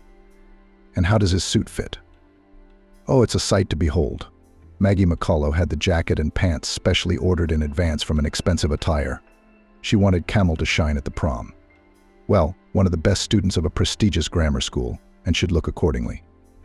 How the girls looked up to Camel. A mother's heart sang with pride. And Camel was not shy of female society, behaved with girls relaxed, free, not like most of his peers. Camel was always the soul of the company.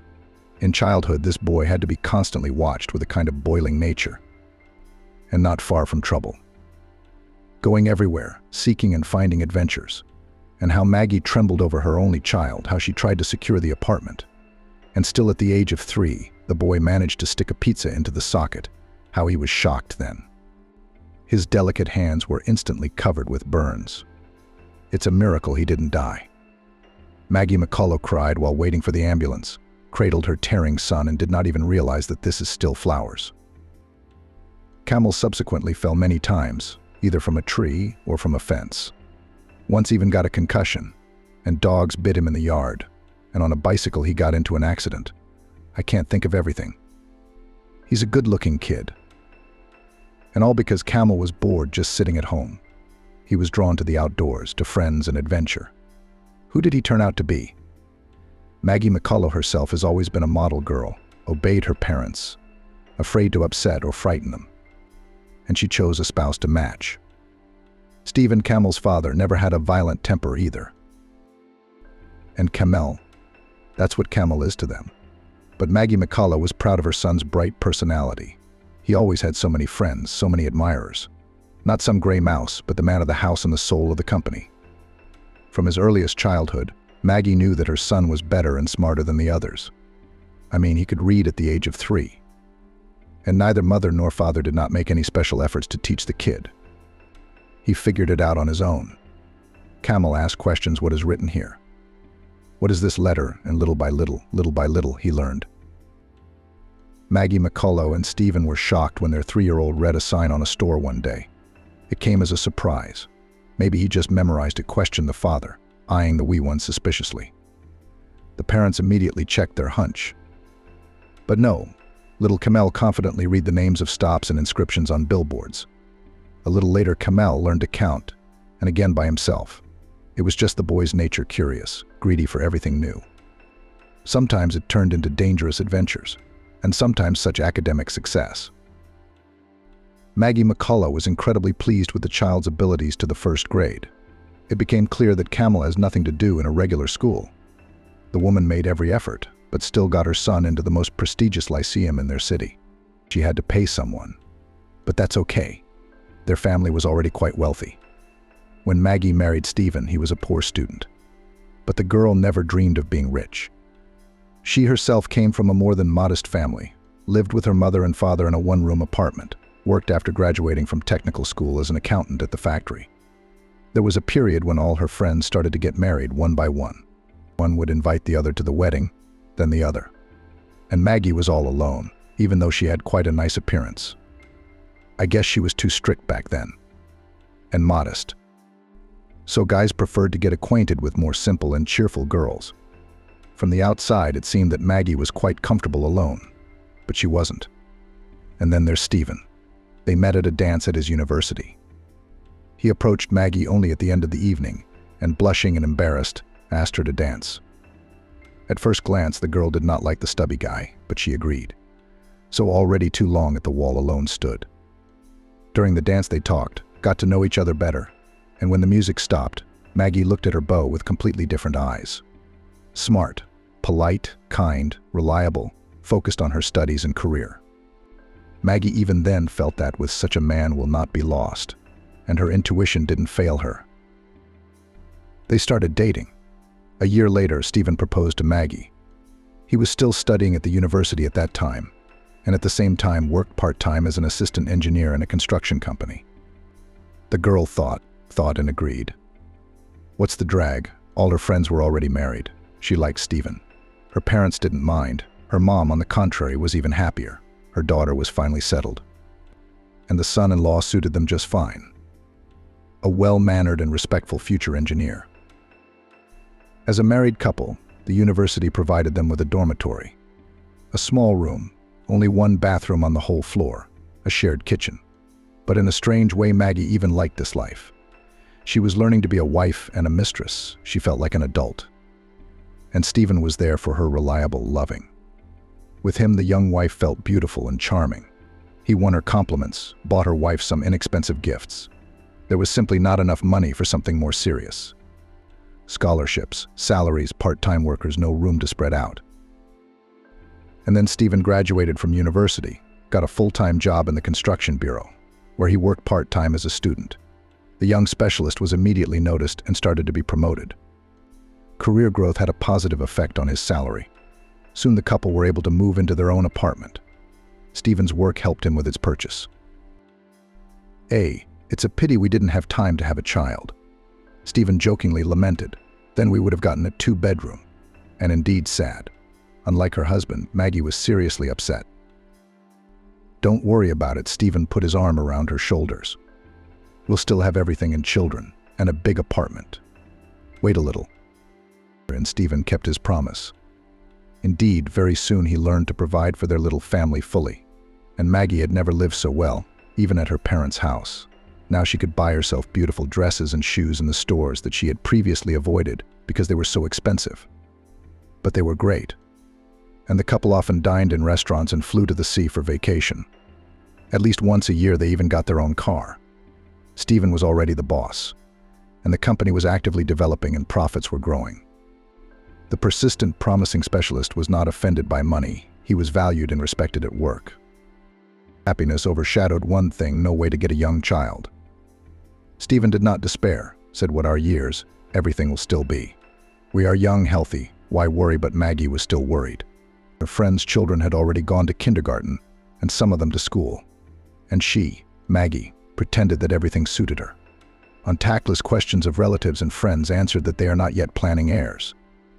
But the young woman's heart was troubled and aching, and so wanted to become a mom.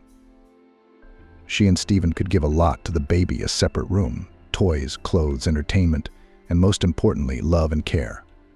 It was a shame it had to be like this. The doctors were throwing up their hands. It seems that both spouses were quite healthy. Well, medicine was not as well developed then as it is now. Maggie secretly went to her grandmother's witch doctor. The woman found out about her at work. One of her colleagues assured that her relative was able to become a mother after visiting this old woman. She is a magician, just works miracles, cures everything in the world. They say she can even cure the hopeless. What about you? Of course, Maggie asked for the healer's address. She said her cousin needed to get her baby's warts out, but the woman went to the healer with a very different request. The dark spring smell of dried herbs and wax in the house. A thin old woman with attentive black eyes. "I see your misfortune," the landlady said from the doorstep. "You can't have a baby. But there's no problem. There's no work for me here."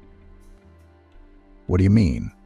Maggie, who thought she was suffering from some serious illness, was surprised. She couldn't get pregnant. "It happens," the old woman sounded just like Stephen. "Wait, it'll happen." Maggie wasn't ready to hear that. She had traveled almost 2 hours to this village in the hope of getting a cure. The young woman told the old woman about it, almost crying. "Oh, young people," grinned the witch doctor. "All right, here is a dry herb, make tea from it, and drink it every day on an empty stomach for 2 weeks. "Thank you." Maggie was happy. Now she had the cure in her hands, so she hadn't come to this wilderness for nothing. Indeed, only a month after that visit, Maggie realized that she was expecting a child. The joy of the young couple was unprecedented. The woman didn't know what to think. Did the magic tea really help, or did everything happen by itself? But it was unimportant. The main thing was that they would have a baby. Like most women, Maggie McCullough dreamed of a daughter, a little obedient doll, which you can braid pigtails, and which is so nice to dress up in beautiful dresses. But Camel was born a sturdy, screaming baby. The baby is demanding and very active. For the first time seeing the baby, Maggie realized here he is, the main person in her life. She will do everything to make this baby was happy. Stephen at that time almost did not appear at home. He was starting his own business, a very risky step, but the man went for it. And his wife supported him. She was always on the side of her husband and trusted him in all important matters. Quiet and unremarkable young man turned out to be smart, persistent, grasping. He perfectly saw the possibilities and knew what he wanted. Maggie had no doubt her husband will succeed, sooner or later. She would help him in any way she could. It was for their future. And for her son, Camel, too. Stephen could not physically help his wife with the baby, though he wanted to. But the man would come home when the baby was asleep. And sometimes Maggie did too. Well, the woman didn't complain. Caring for the baby gave her joy. And the prospects that Stephen was painting were inspiring. Stephen's business was booming. At first it was a firm for major repairs of buildings, then they engaged in construction. Small scale at first, homestead plots and private houses, then it got bigger. Stephen managed to enter the big business of building residential high-rise buildings in their city. It was a whole different kind of income. Maggie was even dizzy with how much their lives had changed. They weren't complaining about poverty. As head of the department, Stephen earned quite enough. But after becoming the owner of the company, the man really got rich. The family moved into a beautiful country house with a swimming pool. They had a substantial bank account. Stephen suggested that Maggie quit her job, but she herself did not want to. She worked as chief accountant for her husband's company. She liked to realize that she controlled the financial flows and helped her husband in his business.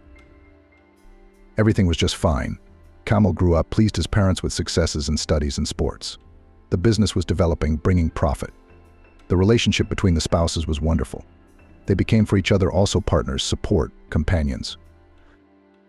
And then suddenly there was a crisis. And competitors at a difficult moment hustled. So Stephen lost his company. Kamal was just finishing school. The man took it hard. Maggie understood her husband. After all, the company was his brainchild, which he nurtured from infancy, made strong and prosperous. And now the company was in the hands of competitors. Maggie wasn't worried about their financial well-being.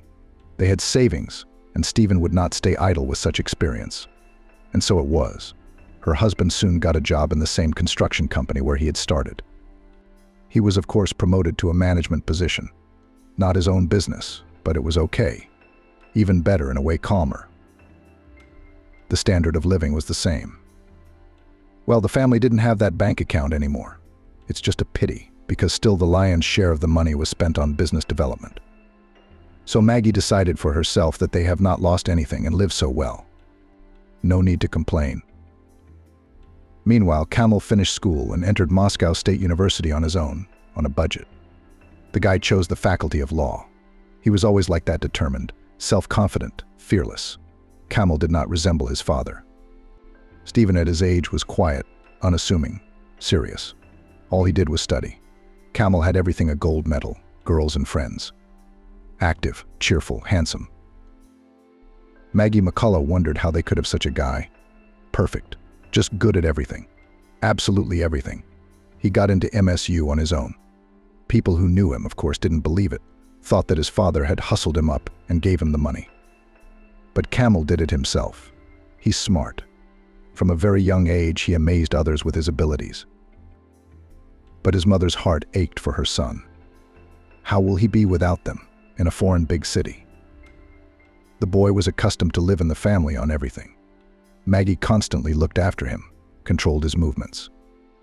How could she not? She's a mother. Kamal's got a bit of an adventurous streak in him. No, when he's older, he'll be calmer, of course. But for now, I have to keep an eye on him.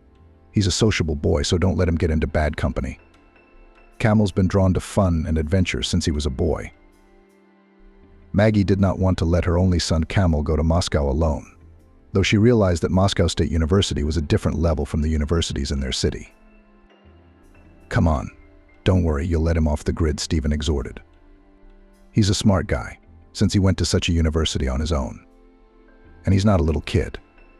What, do you want to hold his hand till he's old?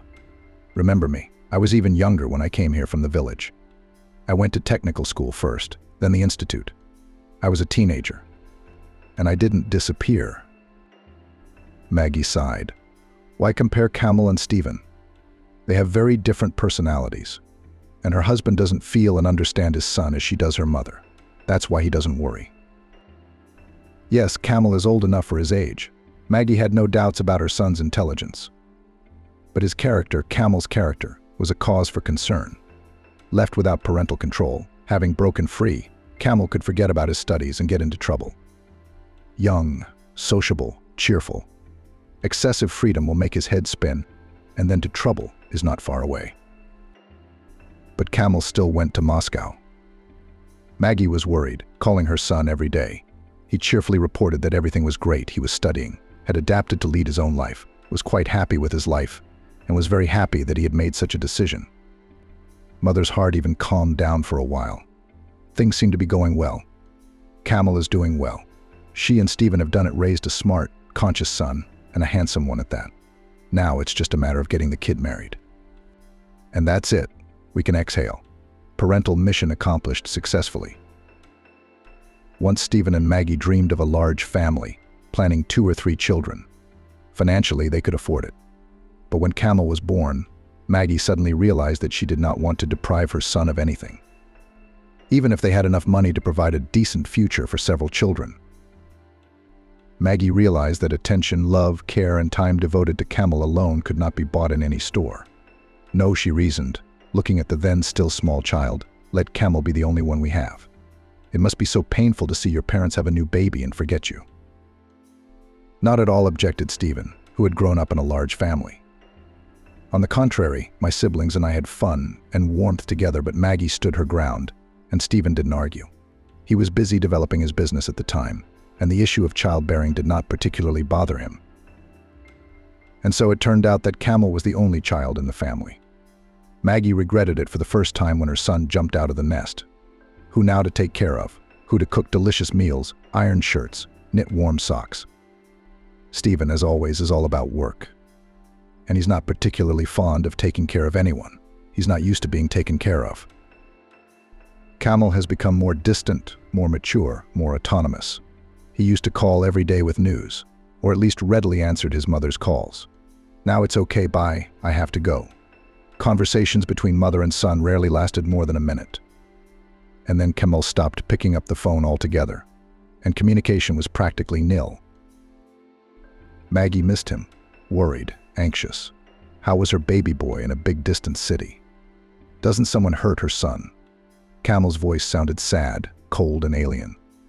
Maggie shared her fears with her husband, but he kept dismissing them. He had a checkup, or the commissioning of an object. Stephen lived to work, and he certainly did not work for money. Or rather, not only because of it. Maggie could see that Stephen liked what he was doing. But she herself, Maggie, had no such thing. So she stayed in the office from call to call and home to home. Maggie went to work just to be in the team, among her co-workers. Friends sharing life stories, discussing the news. It was her social life. You can't stay cooped up at home all day. Against the background of problems with children, which colleagues told her about, her situation was just perfect. Someone's son was expelled from university. Someone's daughter got pregnant at 16. Maggie's was perfect. Camel is a smart girl. He himself entered a prestigious university. He studies by himself and copes with household problems. Good for him. Everyone envied Maggie when she talked about her son. Of course, the woman did not share all her worries with her colleagues. They were in a relationship, after all, and Maggie wanted to look better in their eyes. She didn't tell anyone that Camel had become unsociable and withdrawn. The guy answered questions, talked to his parents, but cold called himself just to ask for money. Something was clearly going on in his life. Although Stephen brushed off his spouse's concerns, he just never felt for his son the way she felt for his mother. Leave the boy alone. Stephen was angry. That's why he won't talk to us. He's fed up with your concern. Camel went away from us on purpose to be on his own. Get out of my way. Maggie just sighed. Maybe Stephen's right about something, but Camel's not so independent. Not in every way. Of course, they were still providing for him fully. Life in the capital isn't cheap, but his parents could afford to make their student son's life as comfortable as possible. Rent for an apartment, monthly expenses not a small sum. At Camel's age, Stephen never dreamed of such a thing. As a student, he worked, while Camel could rest and study. The problem was that the boy needed more and more money. His father had set a monthly limit for him, and that amount was many times the average salary in their town. Stephen rightly thought that Camel should have enough money, but this was not the case. Camel repeatedly asked his mother to send him money. He had to pay for a seminar, or the washing machine broke down, or something else. There was always a reason. Don't tell your father, Camel asked. Maggie understood her son. The boy was a little embarrassed that his parents were still supporting him as an adult. Camel wanted to look more independent, more responsible in front of his father. Maggie transferred money from her paycheck to her son and didn't tell Stephen about it. Costin asked for it. The woman was pleased by the fact that she and her son had a secret in common. It brought them closer together. Camel had become very closed and secretive. His son was reluctant to answer questions about his life at that time. Yes, everything is normal. I study. With friends I communicate. Have a rest. Everything is good with me. And your girlfriend? Do you have a girlfriend? Mom? I'll take care of it. Okay. At first, Camel still came to his hometown for vacations. Then, around the third year, these visits stopped. All communication was reduced to infrequent and uninformative phone calls. Maggie was worried. All the more so because she was almost certain that her son was in trouble. Why else did he sound so sad, and why did he need so much money every month? Maybe we should drop in on him unexpectedly. The woman consulted with her husband. Why? He was puzzled. Why meddle in the life of a grown-up guy? You'll push him away even more. It's just a separation process, normal for guys. Don't interfere. I'm worried about him. Something's not right. Stop it. Camel's doing great. If there was a problem, we'd know about it by now. So don't panic. He's old and smart. He'll figure it out on his own. Maggie was annoyed by her husband's calmness. It was as if Stephen didn't care about his only child. Out of sight, out of mind, the husband was not interested in anything but his work. Laurel McCullough had already decided that Camel would settle in New York. Why not? He obviously liked the city. His voice was so enthusiastic at first when he first moved there. Back then, his son was still sharing his impressions with his parents. And he's a bright and promising kid. He's the kind of guy who's going to make it in New York. Oh, that's great on the one hand, but on the other hand, they'd almost stop seeing each other altogether. Laurel was upset. Her son hadn't shared his plans with her. One thing that pleased her was that Camel's aloofness and coldness seemed to have gradually disappeared. His voice sounded friendly again. The son even began to take an interest in his parents' affairs, which had not happened for a long time, but he spoke vaguely about his future, soon the diploma. And then I'll come and tell you everything. You'll be in for a surprise. The word surprise was intriguing and alarming. What was he up to, this Camel? But at least Laurel was recognizing her son again, the fun, loving adventurer. Camel had indeed arrived. Not alone, but with his fiancée. Laurel, of course, understood that her adult son had some kind of relationship. But to be so serious. A fiancée right off the bat. Vivian didn't like her future mother-in-law at first sight. A gray mouse, like a girl from the capital, dressed modestly and tastelessly. Thin hair of inexpressive gray color. Slim, even puny. How could she attract Camel's attention? He's always liked brightly colored beauties. This one was nothing to look at. Vivian had beautiful eyes and a nice, open, wide smile, but still. The closer Laurel got to know Vivian, the more she worried. It turned out that the girl came to New York from some village. She went to college, graduated with a specialty, but could not find a job and went to waitress in a bar. That's where she and Camel met. No, did you hear that? Laurel whispered indignantly when she and Stephen were alone. They had a big house. Camel's room was on another floor. The young people couldn't hear their parents talking, but Laurel still spoke in whispers. I like Vivian, though. She's a nice girl. Not like these modern ponytails. Calm down, Stephen objected. New York wasn't built from scratch. Think of me. I was a country boy, too, and then I made it on my own. That's right, all by yourself. Laurel complained. You went to university, worked your ass off, worked hard. And this one wants to move into a beautiful life on someone else's back. She saw that Camel was from a rich family and she jumped on him like a piranha. Doesn't he understand? She's nothing to look at. Or did they cast a spell on him? You're panicking again on nothing. Stephen cooled his wife. The main thing is that Camel likes Vivian. You don't have to like her. You don't have to live with her. Laurel had to agree with the last one. Camel did indeed look calm and peaceful next to Vivian. He was holding her hand gently, caring for her and wooing her. Laurel had never seen her son like this before. The girls were falling for him, he didn't have to try. But it turned out that Camel could be gallant and courteous. It's an amazing discovery. He's really changed, matured. There was a new wisdom in his gaze, a kind of independence. It seems that life does change people, makes men out of boys. Camel had already made an important decision. He had told his parents that he and Vivian would soon be married. Maybe he'll change his mind. Where would he marry? Laurel hesitated. Age is not the same. Just graduated from university. Now he should think about his career, not about marriage. But even here, she did not find understanding from her husband. Well, you've got to be kidding, Stephen reminded her. When did you and I get married? I was still in school. We were even younger. I am a professional editor with a degree in philology and 20 years of experience. Here's my version of editing a text. Those were different times. Times are always the same, Stephen said. Leave the kid alone. He's grown up. He can make his own decisions. Camel and Vivian moved into Laurel McCullough's mother's apartment. The place was empty anyway. The woman didn't mind. It's better for them to live away from us, she said. It's too hard for me to play nice in front of Vivian, my son's fiancée.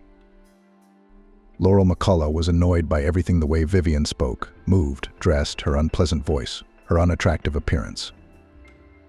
Well, what else to expect from a village girl shepherdess? Suddenly decided to become a princess. Laurel resented her. Vivian's stories about her family and fate were depressing, and Laurel didn't even have anything to latch on to. The girl had been born into a large family. Her childhood and youth were spent in the village, herded cows, worked in the field. In a word, a peasant with all the consequences. Vivian's intelligence obviously did not shine, but she had a lot of ambition. Otherwise, she would not have gone to New York to conquer the city. She had a mediocre education, some culinary school. She worked as a maid in a hotel, then got a job as a waitress in a bar. Laurel realized the girl's family was in dire straits. Her father had a stroke. The mother worked alone. Of all the children, Vivian was the oldest. Her younger siblings were still in school. So Vivian was the only one who could help her parents in any way. And she did, sending them almost all the money she earned. What a good girl. Stephen marveled when he heard about it. And I was thinking that Vivian had a good job, Laurel said cynically. She sends her wages to her family, and Camel keeps her. Good girl. She's gone, and she looks like a Roman girl. A wolf in sheep's clothing. The young settled in New York. They were not going to return to their hometown. Vivian now did not work at all, was engaged in the house, attended some courses. Sort of like a fitness trainer studied, as from childhood she loved physical education. I'm going to earn money, the girl said. It is my dream to train people, to make them healthy and beautiful. But Laurel understood everything. Laurel McCullough knew this breed of woman. She'd been there. They create the appearance of vigorous activity, constantly learning something to later supposedly earn. They study psychology or manicure. But in the end, they sit on their rich husbands' necks all their lives. Camel, on the other hand, quickly found a job. With his education, it's no wonder. He was hired by a local oil company as a corporate lawyer. The pay is more than good. He got an apartment. Live and enjoy. That's what young people did. They lived soul to soul. Sometimes they met with friends, occasionally went on vacation and looked quite happy. Laurel was happy that they kept quiet about the wedding. Maybe they will live and disperse, open their eyes, she thought. Camel's age is not small, and I tried to accurately convey to my son the true state of affairs. But Camel didn't like it when his mother said bad things about his fiancée. Vivian is the best person in the world, he said. She's done so much for me. You can't imagine. She's the only one who makes me feel happy. Did that lying country girl do a spell? Laurel was angry, but she couldn't help it. Camel still showed his character, his tendency to adventurism, his passion for adventure. The calm, quiet Vivian sort of balanced him out. That was good, except it still wasn't the kind of daughter-in-law Laurel dreamed of seeing. Although maybe it's too early to worry, she reassured herself. About the wedding, the young people are not yet stuttering. Then it turned out that Camel and Vivian had long been husband and wife. They signed quietly, said nothing to anyone, and lived happily ever after.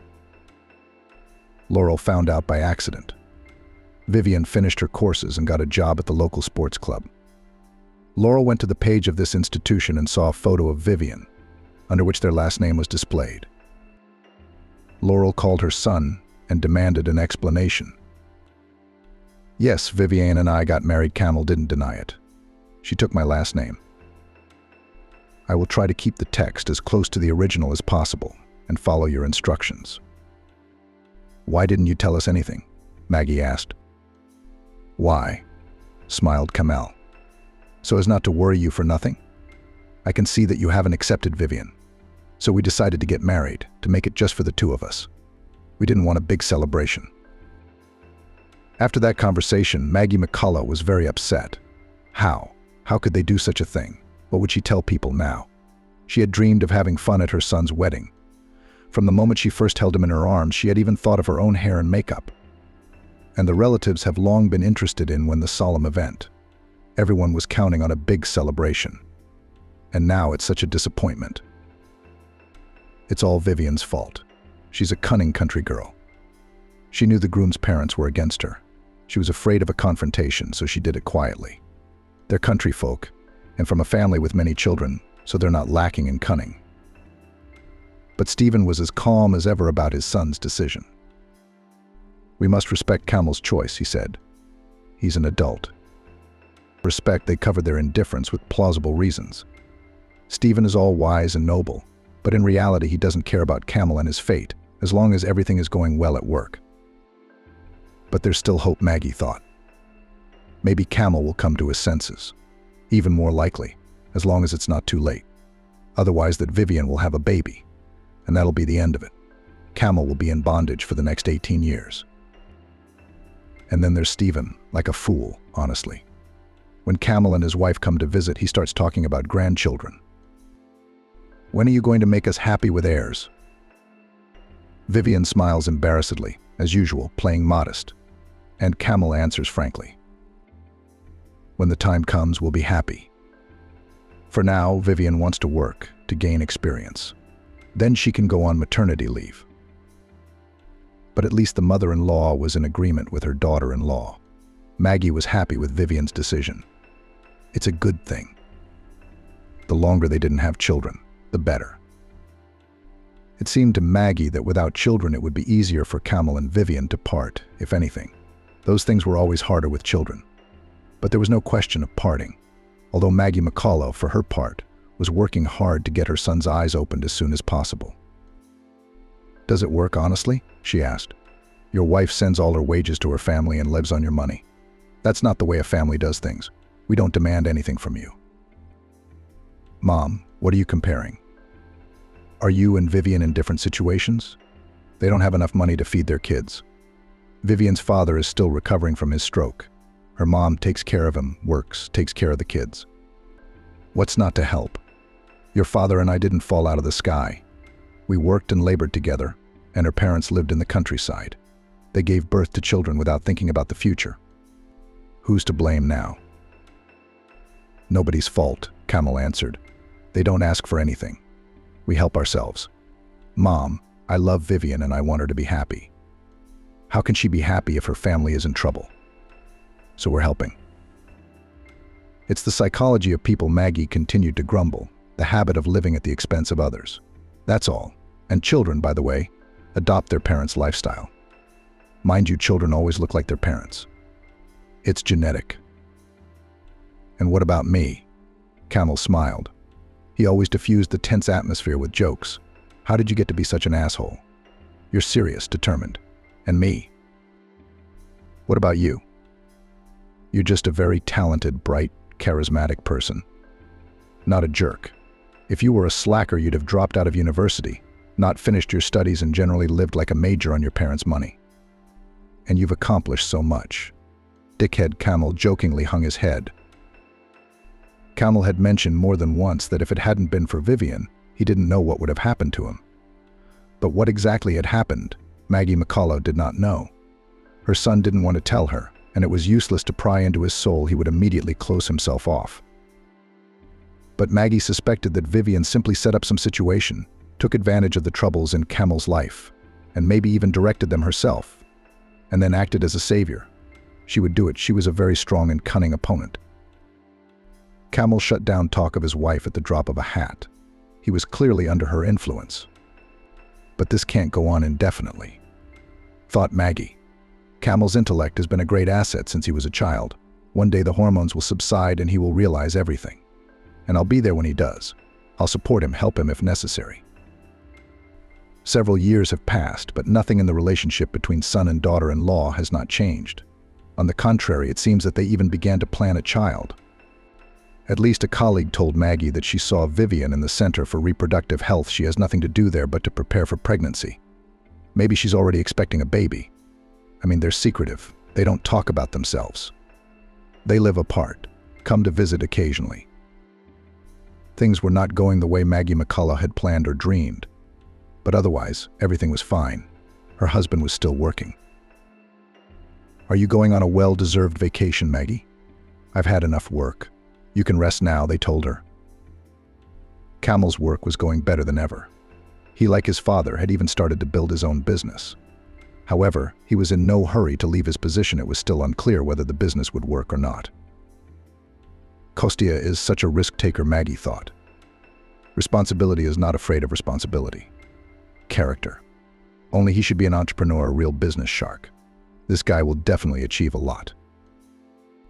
And Maggie was proud of her son and loved him with all her heart. Maggie was proud of her son's success in his career, but she was concerned about his personal life. If we could just get Camel's personal life in order, it would be a thing of beauty, she thought.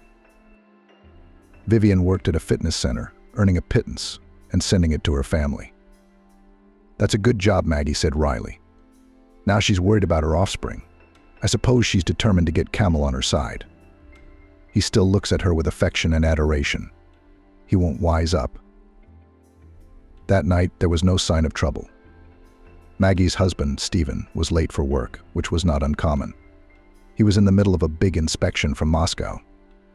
He literally slept overnight in the office, laying out the couch in his office, and going to sleep there so he wouldn't have to waste time traveling in the morning. How many times Maggie had called him for a well-deserved vacation, begged him to leave. They lived in a big house, had a bank account, and investment deposits that were steadily earning interest. Live and be happy. Maybe you should start traveling? It's great to enjoy the fruits of your own labor all your life. It's time to work hard and honorable to know, but that wasn't Stephen. It was important for him to be involved in all this reports, estimates, new objects. Maggie understood her husband and felt sorry for him. She was afraid that he might not have a heart attack or a stroke. At an advanced age, such workaholism is not always a good thing. Maggie was home alone.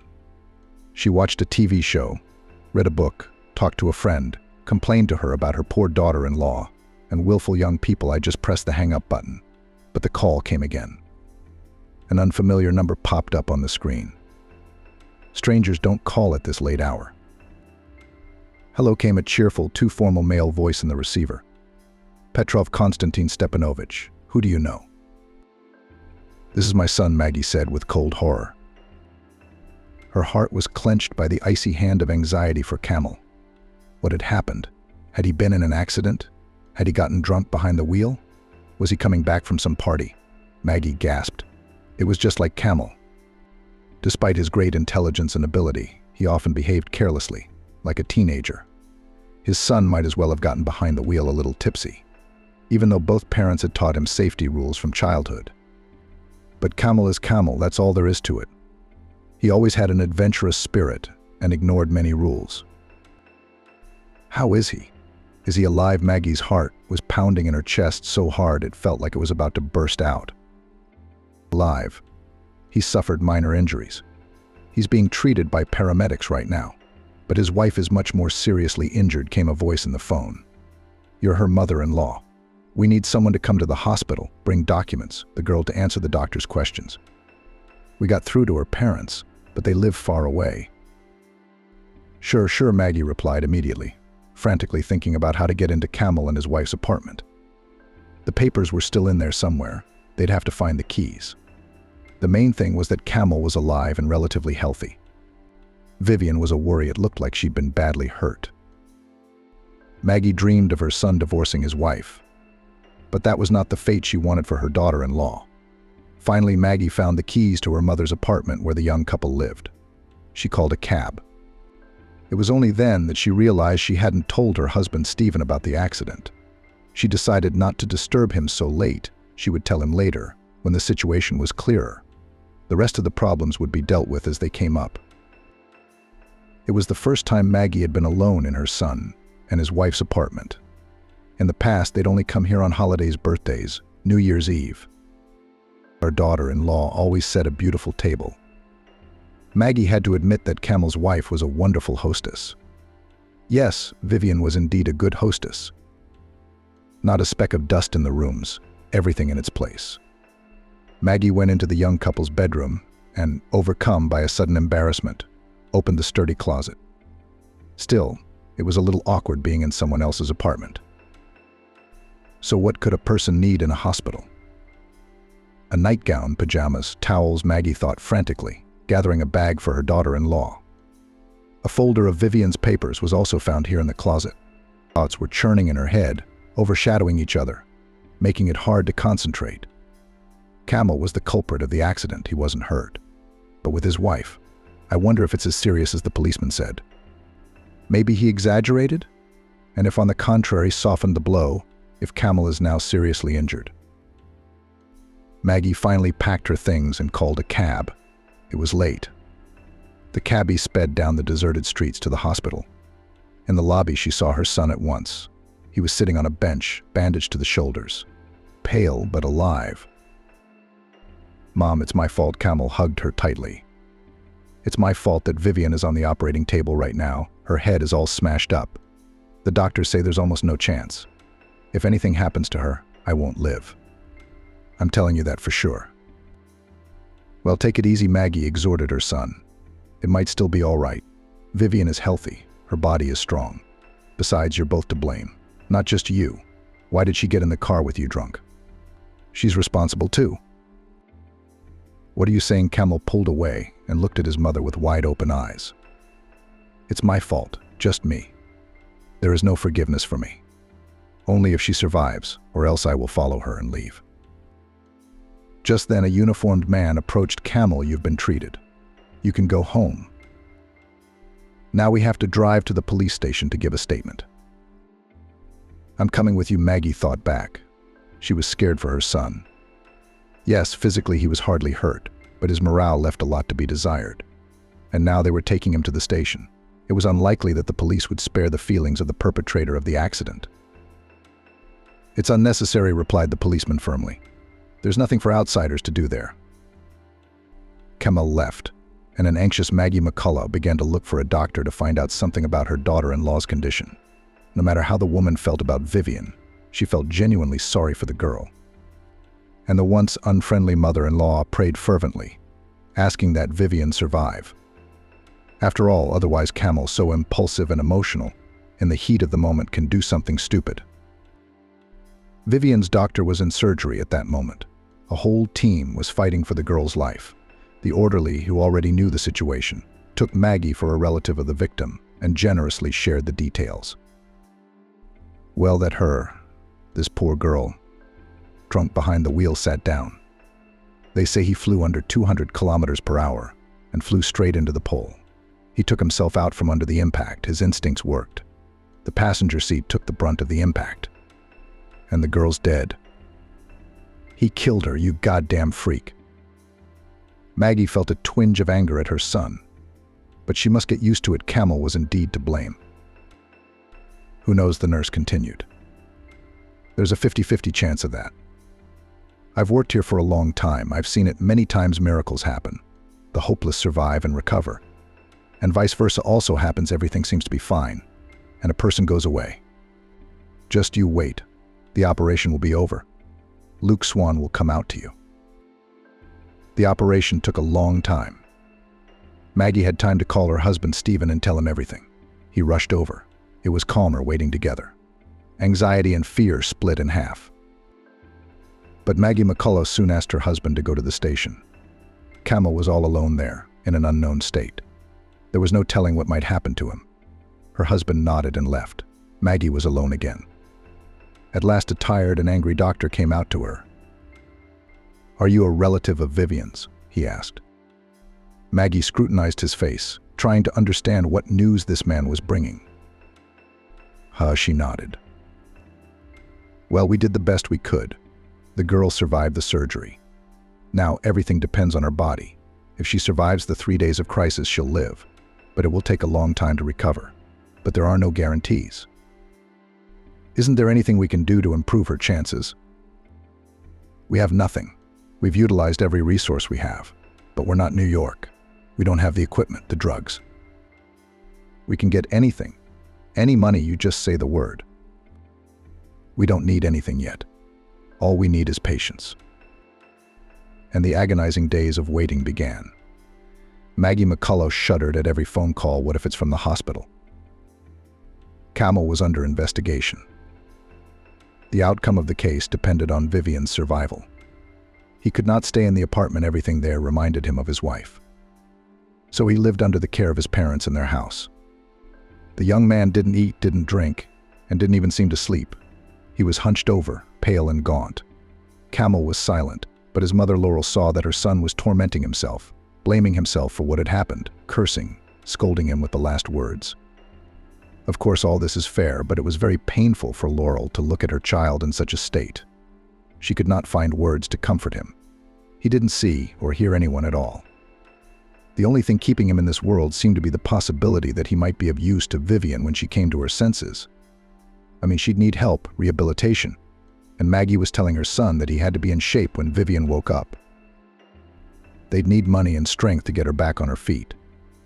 But Maggie herself wasn't sure her daughter-in-law would make it. Every day she called the hospital more than once to check on Vivian's condition. There was no good news. The girl was having periodic seizures. Her life was hanging by a thread. Finally, the crisis period passed. Vivian was still alive, but she did not regain consciousness. The girl was in a coma. "But we can't do anything about it," the doctor said. "We don't know how long such a state can last. Maybe the girl will not come out of the coma at all. But we have to do something, right? We keep her alive. We're working with proven schemes. We don't have a lot of resources here in the region. We're a long way from modern medicine. So why don't we move her somewhere else, LA, to get her some help?" "We could try, but there's no guarantees, and it's not a cheap endeavor. We're not poor, we'll find the money." "I doubt it," the doctor shook his head. "The sum is simply cosmic. One transportation of a person in this condition will cost as much as an apartment in the center of our city." Maggie had asked for an estimate, though. Luke Swan nodded his head in agreement. "It'll be ready by tonight. You'll be hired." Until evening, Maggie lived in hope. The doctor said there was a chance. She would do anything to make her son happy so that he could move on with his life in peace. Who would have thought a month ago that Maggie would work so hard for her daughter-in-law? On the other hand, it's a shame for the girl. Too bad it's true. But it was because of Camel that Maggie was digging her hoof into the ground. Her heart chilled at the thought that her son might do something to himself. The amount of money Maggie had been told that evening was simply prohibitive. Yes, they were not beggars, but they were not multimillionaires either. And the bill was exactly $1 million, an unaffordable amount for their family. Even if you sell all the property and empty the bank account. Hope flickered in the morning, but faded in the evening. Maggie sank helplessly into her chair, clutching her head with her hands. What was to be done? Camel strode past like a ghost. His cheeks were sunken, his skin a sickly, pale yellow color. Guilt was eating the boy from the inside out. Should I tell him about the money? What was the point? Where would he get it? No, that would give Camel another reason to kill himself. He can't even get the money to pay for his sweetheart's treatment. The next day, Maggie went to the hospital as usual. She was sometimes allowed into the intensive care ward, where Vivian was lying. The woman did not tell her son about these visits. He will definitely want to see his wife.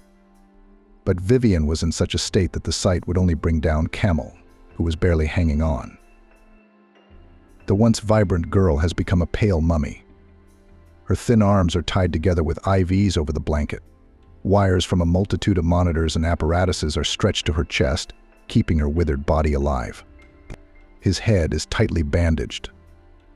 There are bruises under his closed eyes. If Kamal saw what he'd done to his wife, he'd feel worse. Maggie spared her son's feelings and asked the staff to keep him away from his wife. Even money had to be given to a few people to be sure. Vivian would occasionally mumble something in her sleep. Maggie listened but couldn't make out anything. But more often than not, the girl lay quiet and still. If it were not for the heaving of her chest, one would have thought that she was no longer in the world. A sharp pity clutched Maggie's heart every time she saw her sister-in-law. The woman now wondered why she had disliked her so much. Friendly, helpful, industrious. And Kamal loves her. She should have made friends with her, found a common language. Poor girl, the daughter of parents with many children, who don't care about their eldest daughter. Vivian's mother came only once. It's understandable, no money, a sick husband, a bunch of kids. Maggie realized that Vivian's mother had no time to sit by her eldest daughter's bedside in the hospital. And there's no point, really. She once saw a program where people who came out of coma, claiming as if being in a helpless state, heard and felt what was happening around them. So her mother-in-law often apologized to Vivian. She also told her how Kamal was suffering and how they were all waiting for her recovery. Everything will be different now, Maggie promised.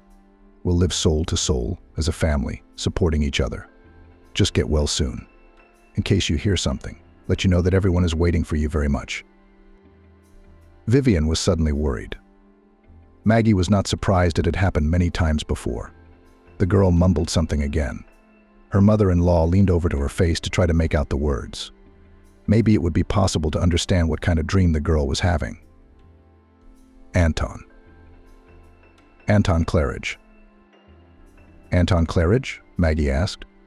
It was the first time Vivian had ever said something so clearly. Maybe the girl was coming out of her coma. Anton. Would he help? Maggie rushed to fetch the doctors. Little did Vivian speak, perhaps it was a good sign. But Dr. Swan, who approached the patient, shook his head negatively after looking at the readings. No, she's still in a coma. The instruments register a brief return of consciousness.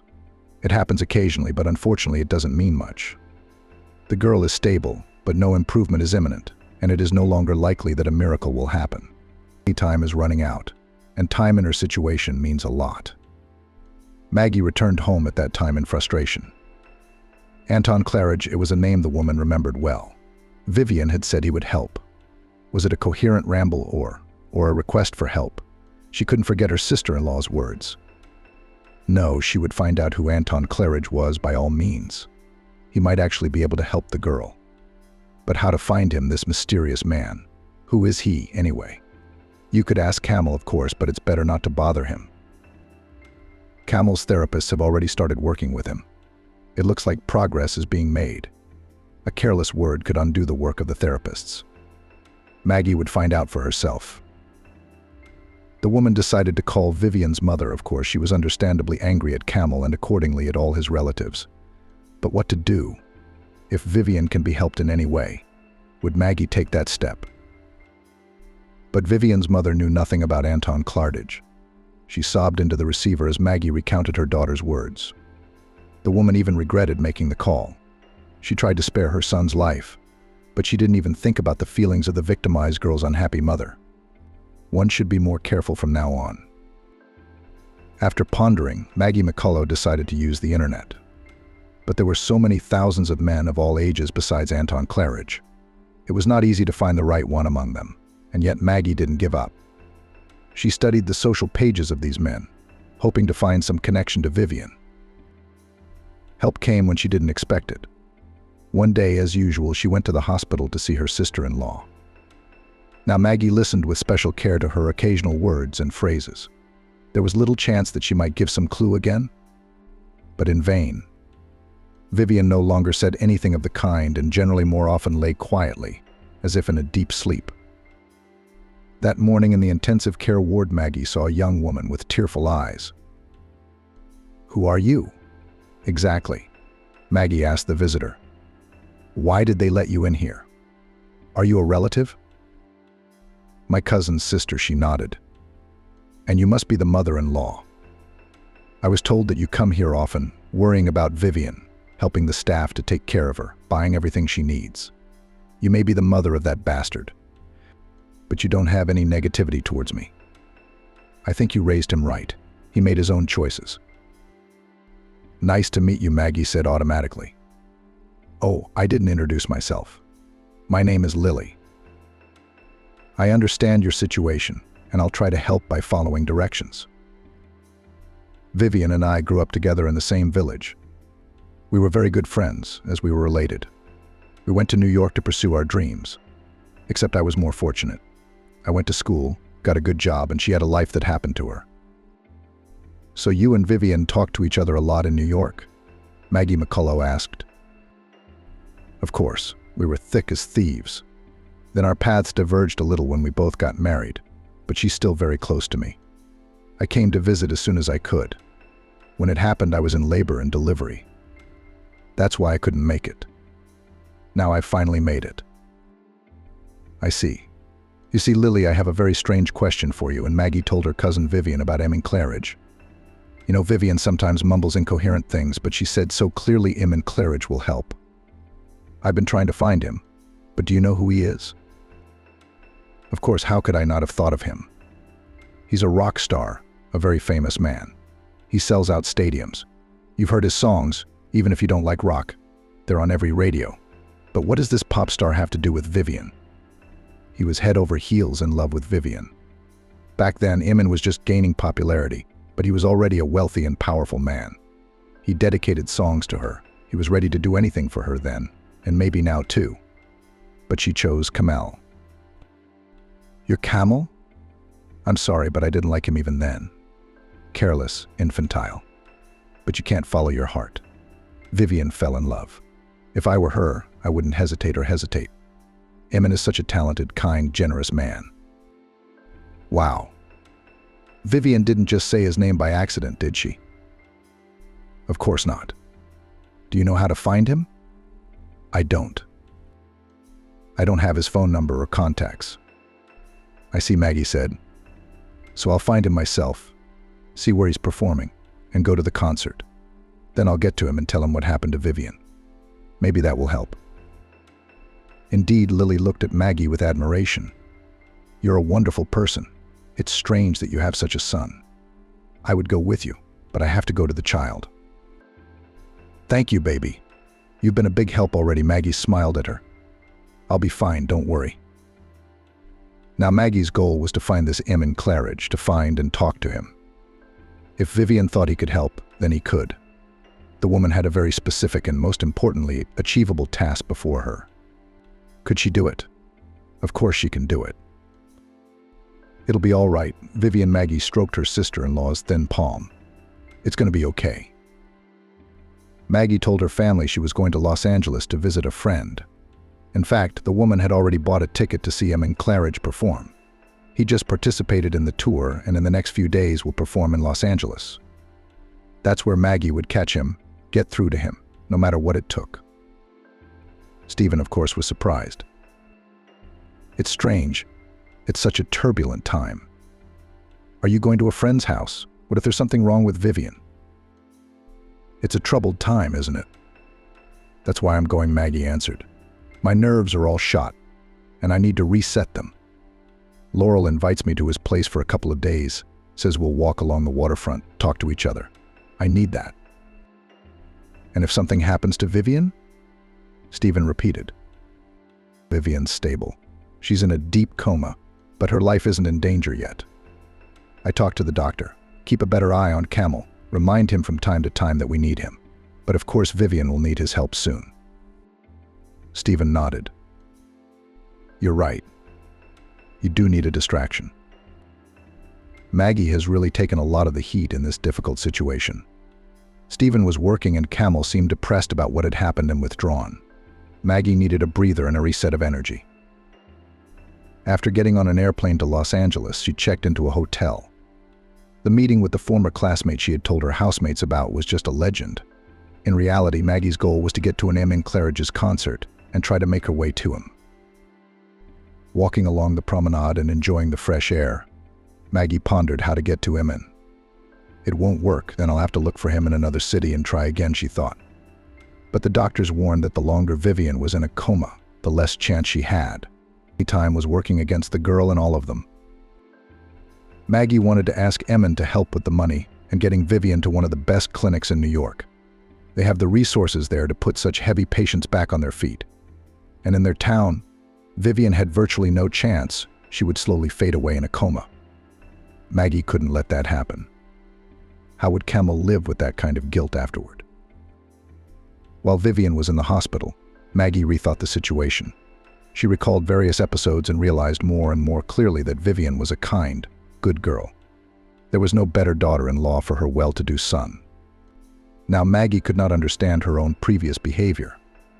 Why had she been so set against Vivian?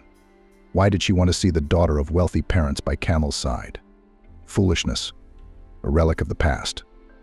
Now Maggie had only warm feelings for Vivian, affection, tenderness, sympathy. And of course Maggie was very anxious about Vivian's future. No matter what happened, they would certainly not abandon her, just so long as Vivian came to her senses. And that evening there was a concert at the local concert hall. It seems that this Claridge's is really quite popular. There were several doors open at once to let the audience in, and a long line lined up at each one, with McCullough at the tail end of one of them. The crowd varied from young teenagers, almost children, to people of advanced age. So Maggie didn't stand out. Some were laughing, some were singing songs from the Claridge repertoire. Apparently carefree people who came to enjoy the performance of their favorite performer and spend a pleasant evening. Maggie, on the other hand, was here on a mission. The woman, standing in line, looked at numerous posters of Claridge. He was a handsome man, but older, about 10 to 15 years older than Camel and Vivian. Nice looking, and he had good eyes, like he cared. I just wish he'd help me, if only he'd help me. You never know. Maybe Vivian and her cousin really sincerely believe in his unearthly love and sincere feelings. And in fact, he has a carload of people like Vivian. Creative people, they are so in love, emotional, quickly flare up, quickly and cool down. They forget. And McCullough sighed. She had so much hope for this man. They simply had no one else to turn to. The concert itself lasted about 2 hours. Claridge gave it his best. There was a frenzied energy from him that the people in the audience could feel. They were shouting his name, singing along, dancing. Maggie didn't notice how she was infected by the general mood. Strangely, she liked Claridge's songs.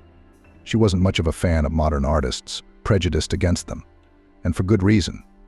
Claridge's songs had everything meaning, memorable melodies, striking energy and rhythm. Many of the songs seemed vaguely familiar. Well, of course, Lily had said Claridge sounded from every iron. Surely Maggie had heard him before.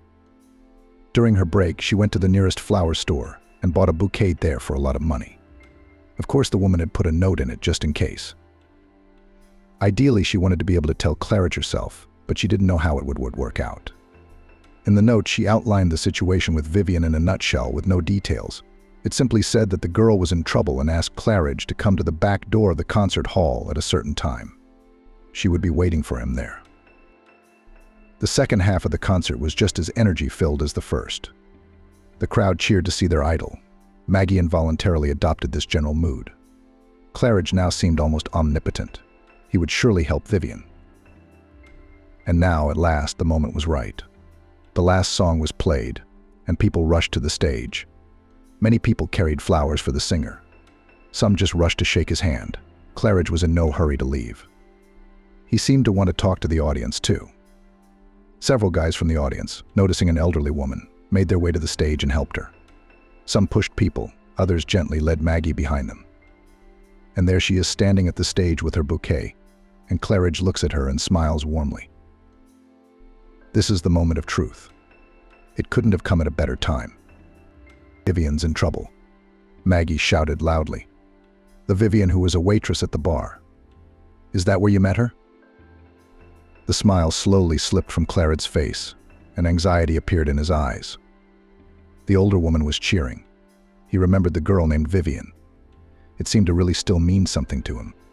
Maggie was perfectly able to read emotions, and saw that her words made a strong impression on the man. Wait here, Claridge asked. Then he ran up to one of the guys on the stage, dressed in a black shirt and black pants. Apparently it was his assistant. Claridge said something to him. He nodded. Maggie had already been pushed off the stage. From the situation described, Claridge continued to interact with the fans, but his face was no longer as carefree and happy as it had been after hearing Maggie's disturbing news about Vivian. A couple minutes later, Maggie is approached by the same guy from the stage. "Hi, Claridge wants you to wait for him in the dressing room. Come with me." The dressing room was a huge room with lots of mirrors and couches. There were bags everywhere, clothes lying around. Maggie cautiously sat down in a chair. "Wait here." The attendant smiled politely. "Claridge will finish on the stage and come back here. I have to go." Maggie spent about 40 minutes alone. The crowd still wouldn't let go of their idol. And then Claridge came in tired in a soaked t-shirt. Alarmed, he immediately grabbed a bottle of water from the table and emptied it almost in one go. Then he sat down across from Maggie and looked her straight in the eye. "Let's get right to the point. What happened to Vivian? That's a really important person to me." And Maggie told. It was hard to confess things to this man, such as her initial attitude toward Vivian, her husband's terrible act. Claridge listened attentively, didn't interrupt, just listened and nodded his head from time to time. Next to this strong man, Maggie, to her own surprise, felt calm. Now that he knew everything, everything would be all right. She'd done the most important thing she'd gotten through to Claridge. He would surely think of something. Beautiful, correct facial features, confident look, charisma, money, talent. Vivian was right to fall in love with such a man. Even her own husband, a young girl, could prefer a man like Claridge. Yes, if Maggie had been younger, she would have fallen in love with him herself. Surprisingly, this fact proved once again that Vivian was indeed very fond of her husband.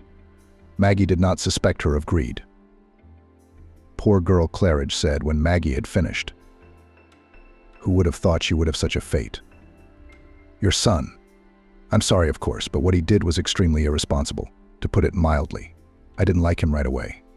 I didn't know what Vivian saw in him, but she loved him with all her heart.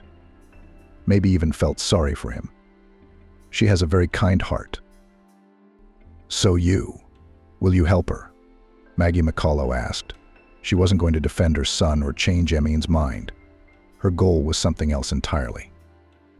"Of course, I don't have that kind of money readily available right now, but I'll do a benefit concert in LA and get some friends to do the same. In 3 days, we'll have the money, and I'll organize the whole thing. Transporting Vivian, getting her into the clinic, finding the best doctors for her. We'll get her out," Emmon replied. "You are a wonderful man." Tears came to Maggie McCullough's eyes. She cried with relief and joy. Had she really succeeded? Would this powerful and strong man really save Vivian? "Do you know our story?" Emmon suddenly asked. A slight smile touched his lips, which immediately brightened his manly face. In general terms, Maggie McCullough smiled back. "But I'd like to know more. I wasn't so famous then, but I was already performing. I was already making money, already had an audience. I used to go to the Rock Bar a lot, and I had a lot of friends there. Before that, I liked the place itself. It was an amazing place. But now, unfortunately, it's not like that anymore. I immediately noticed the pretty waitress with wide open eyes. She was special. She had this amazing energy about her. Vivian always smiled at the customers, no matter how tired she was. The girl could calm a cranky client with one look or word and make him smile. Caring, gentle, alert, and beautiful, of course. I once realized that I purposely began to adjust my visits to the Rock Bar to get into the shift of this waitress. She had a strong effect on me. A man wanted to see her eyes, hear the girl's voice. Sometimes they exchanged jokes, sometimes laughed together, but Emmon did not dare to openly express his sympathy. It seemed to him that it might disturb the lightness of their budding relationship. Emmon, under the impression of the young, beautiful waitress, even wrote a few songs that quickly became hits. He was attracted to her and inspired by her. But the difference in age, the difference in social status, all this kept Emmon from recognizing her. What if Vivian was afraid? If this girl showed her sympathy in any way, a special sympathy, not her usual friendliness, Emmon would be the happiest man in the world. He would immediately confess his feelings to Vivian.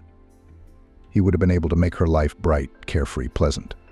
But no, Vivian clearly didn't see him as a potential mate. And then Emin had a rival, which prompted him to take more decisive steps. It was Camel, a student. He used to show up at the bar a lot, all unkempt, with a vague look in his eyes. The guy would try to get drunk as soon as possible. Then this senseless body was dragged by a cab by one of his friends. Eamon understood perfectly well he does not get drunk just like that almost every day. The young man's life has clearly had some trouble. Nothing. The young will come to his senses, calm down. Who doesn't happen at that age? Or maybe his behavior will get him into trouble. That's just the way it is. But Vivian, beautiful Vivian, for some reason could not remain indifferent to the misfortune of this camel. Eamon watched with envy as she sat beside the boy, stroked his shoulders, said something soothing. Camel at first didn't seem to take Vivian or her support at all. But then he began to smile, to answer her something. Their conversations went on for hours. What they talked about, Emin didn't know, but of course perfectly understood what was going on. Between the young people, clearly budding relationship. And Eamon did not like it. He had already realized that he had the strongest feelings for Vivian that he had ever felt. She special Eamon shook his head, looking at Maggie McCullough. I still think so. There's no one else like her. She just nodded. It was a pity the woman herself realized it too late. Her sister-in-law was truly a miracle. Sincere, warm, kind. Kamel gradually, under Vivian's influence and support, came to his senses. It was no longer a lost, permanently inebriated guy, but a very even handsome young man, witty, funny, lively. He and Vivian started dating, and only then Emin decided to act openly. There was no time to think about it, so he simply asked Vivian to sit down at his table one day. This had already happened, and more than once. The girl often sat down with some of the regulars, then to others to chat, laugh. She liked socializing. I told her all about me, and shook his head. Right there. What is interesting, I write songs, including about love. I never complained about my lack of eloquence. But here, I couldn't string two words together, stammering, trying to formulate phrases correctly. And she sat there seriously, looking at me and not saying a word. She let me speak, didn't interrupt me. It was an amazing moment. I wrote a hit song afterwards. I even played it today. People always love it. It touches people, I guess. Vivian listened to Emin, smiled sadly at him and said what the man knew already. She loves Camel, and Camel loves her. Without her, he will fall again, flying at breakneck speed into the abyss. Turns out Camel had been through an unhappy love affair. Some adult married woman had captured his heart and mind. They met, started dating. Young, handsome guy was a way for this lady to get away from the gray of everyday life. A fleeting diversion. But Camel fell in love for real. His mistress, which is quite natural, left the young admirer when she was bored with their romance, found a new friend, and Camel here sought her. When Camel realized that it was useless, he realized that this woman never had serious feelings for him. He started drinking heavily, almost got kicked out of university. Didn't socialize with anyone. Vivian saved him back then. If it wasn't for her, that Camel wouldn't have stopped. He didn't have a chance. She got him out and him. He practically sent her to the afterlife. Maggie McCullough thought for a moment. Yes, indeed, she had sensed something was happening to her son when he lived alone in Los Angeles. But on the phone, Camel had reported in a casual tone that everything was fine and then immediately dropped the call. And that's what really happened. Personal drama. Vivian pulled him out, brought him back to life. McCullough should have been praying to her as a mother. Except they didn't tell her anything, the young ones. Camel probably didn't want to. And Vivian didn't seem to want to make a big deal out of what she'd done. When Maggie McCullough learned the truth, she felt even more for her sister-in-law. Wow, she rejected a man like a chicken. And for Camel's sake, she got the lad out of trouble and left the capital with him. Before Camel, she was lucky. Lucky as it is rare for anyone in the world to be lucky. The woman thought. She understood her son's condition better now. Vivian had saved him, and he had put her in such danger and put her in a coma. The weight of guilt now weighing on Camel's shoulders must be enormous. It's a warm September day. A couple of elderly couples and a young man and woman are walking along the promenade. Camel gently supports Vivian by the elbow. She is still very thin, but her eyes looked meaningful and eager for life again. They are in Miami. The girl had never walked along this wonderful promenade before and was now enjoying the views. Vivian had finally gotten strong enough to be allowed to travel, only not far away and without a change of climate. She was bored with the hospital walls she had spent so much time in. Vivian wanted a change of scenery so much that her family arranged the trip for her. Maggie McCullough had chosen a place not far from their home. The waterfront had delighted her, and Camel on their last visit to this town. Even Stephen, leaving all his business behind, went with them. Emin kept his promise and organized several charity concerts. His musician friends helped him, and many of them did the same. Maggie was very grateful to these people. It always seemed to her that people like them, these celebrities, whom we see only on TV screens, are capricious, selfish. They do not care about other people's misfortune. But it turned out quite differently. It turns out that these are kind and sensitive men and women. The necessary amount was collected in record time. Emin, among other things, took on himself all the cares for the transportation of Vivian and her placement in the right clinic. It was not easy, because there was always a huge queue for doctors dealing with such cases. People from all over the country sought this center, despite the exorbitant rates. Experimental methods were practiced here. The project was not supported from the budget, at least not yet, but the results were inspiring. Seeing Vivian in the hospital bed, the sturdy grown man almost cried. He looked at her with such tenderness, stroked her hands so gently. Maggie McCullough's heart was breaking at the sight of this scene. Emin still has some feelings for Vivian. He has a spouse, 2 children, but something else is clearly left. Maggie and Camel settled near the medical center where Vivian was now being treated. Stephen went home. He had to work, but mother and son stayed close by and visited the patient every day. The day Vivian came to her senses was a day that Maggie McCullough would always remember. On the morrow, nothing heralded such joy. Maggie and Camel were going to the hospital as usual. And then the call came. They were asked to come quickly, for Vivian had opened her eyes and was trying to speak. The girl immediately recognized them as soon as they burst into the room. Her eyes reflected first relief that her loved ones were near, and then joy. The doctors had made no guarantees, had warned that Vivian might be different, and had even said that she probably would be. But in front of the astonished Maggie McCullough and Camel was she the very same Vivian. There could be no doubt. Vivian was not going anywhere. Everything would be all right now. Emin had also visited Vivian in the hospital after she woke up. Maggie didn't know what they talked about. It was none of her business. But the woman was open to the possibility that the girl would go to Emin or just leave. After what Camel had done, she had a right to resent him. Vivian almost died because of her husband's carelessness. Well, would Maggie McCullough have accepted such a decision from her daughter-in-law? But Vivian never separated from her husband. She loved Camel no matter what, and held no grudge or anger against him. It was my fault too. Vivian shook her head. I saw him drinking and sat down with him. I didn't talk him out of it. I didn't even try to talk him out of doing something dangerous. Did you want to get home so badly? I figured it'd be okay. I mean, we could have both died. Fools. The recovery was long and difficult. Maggie McCullough, Camel, even the ever-busy Stephen were all there for Vivian, helping her, supporting her. Sometimes we had to force her to do exercises through pain and tears, and then calm her down. But the result was impressive. Vivian first sat up, then stood up, then started walking. And now she is almost the same as before, only very weak and cannot gain weight. But the doctors say she'll get there. They were generally very complimentary of the patient and her support group. Camel has changed a lot because of this situation. He has become more mature, responsible, and serious. He now practically never leaves Vivian's side, warns her every wish, protects her.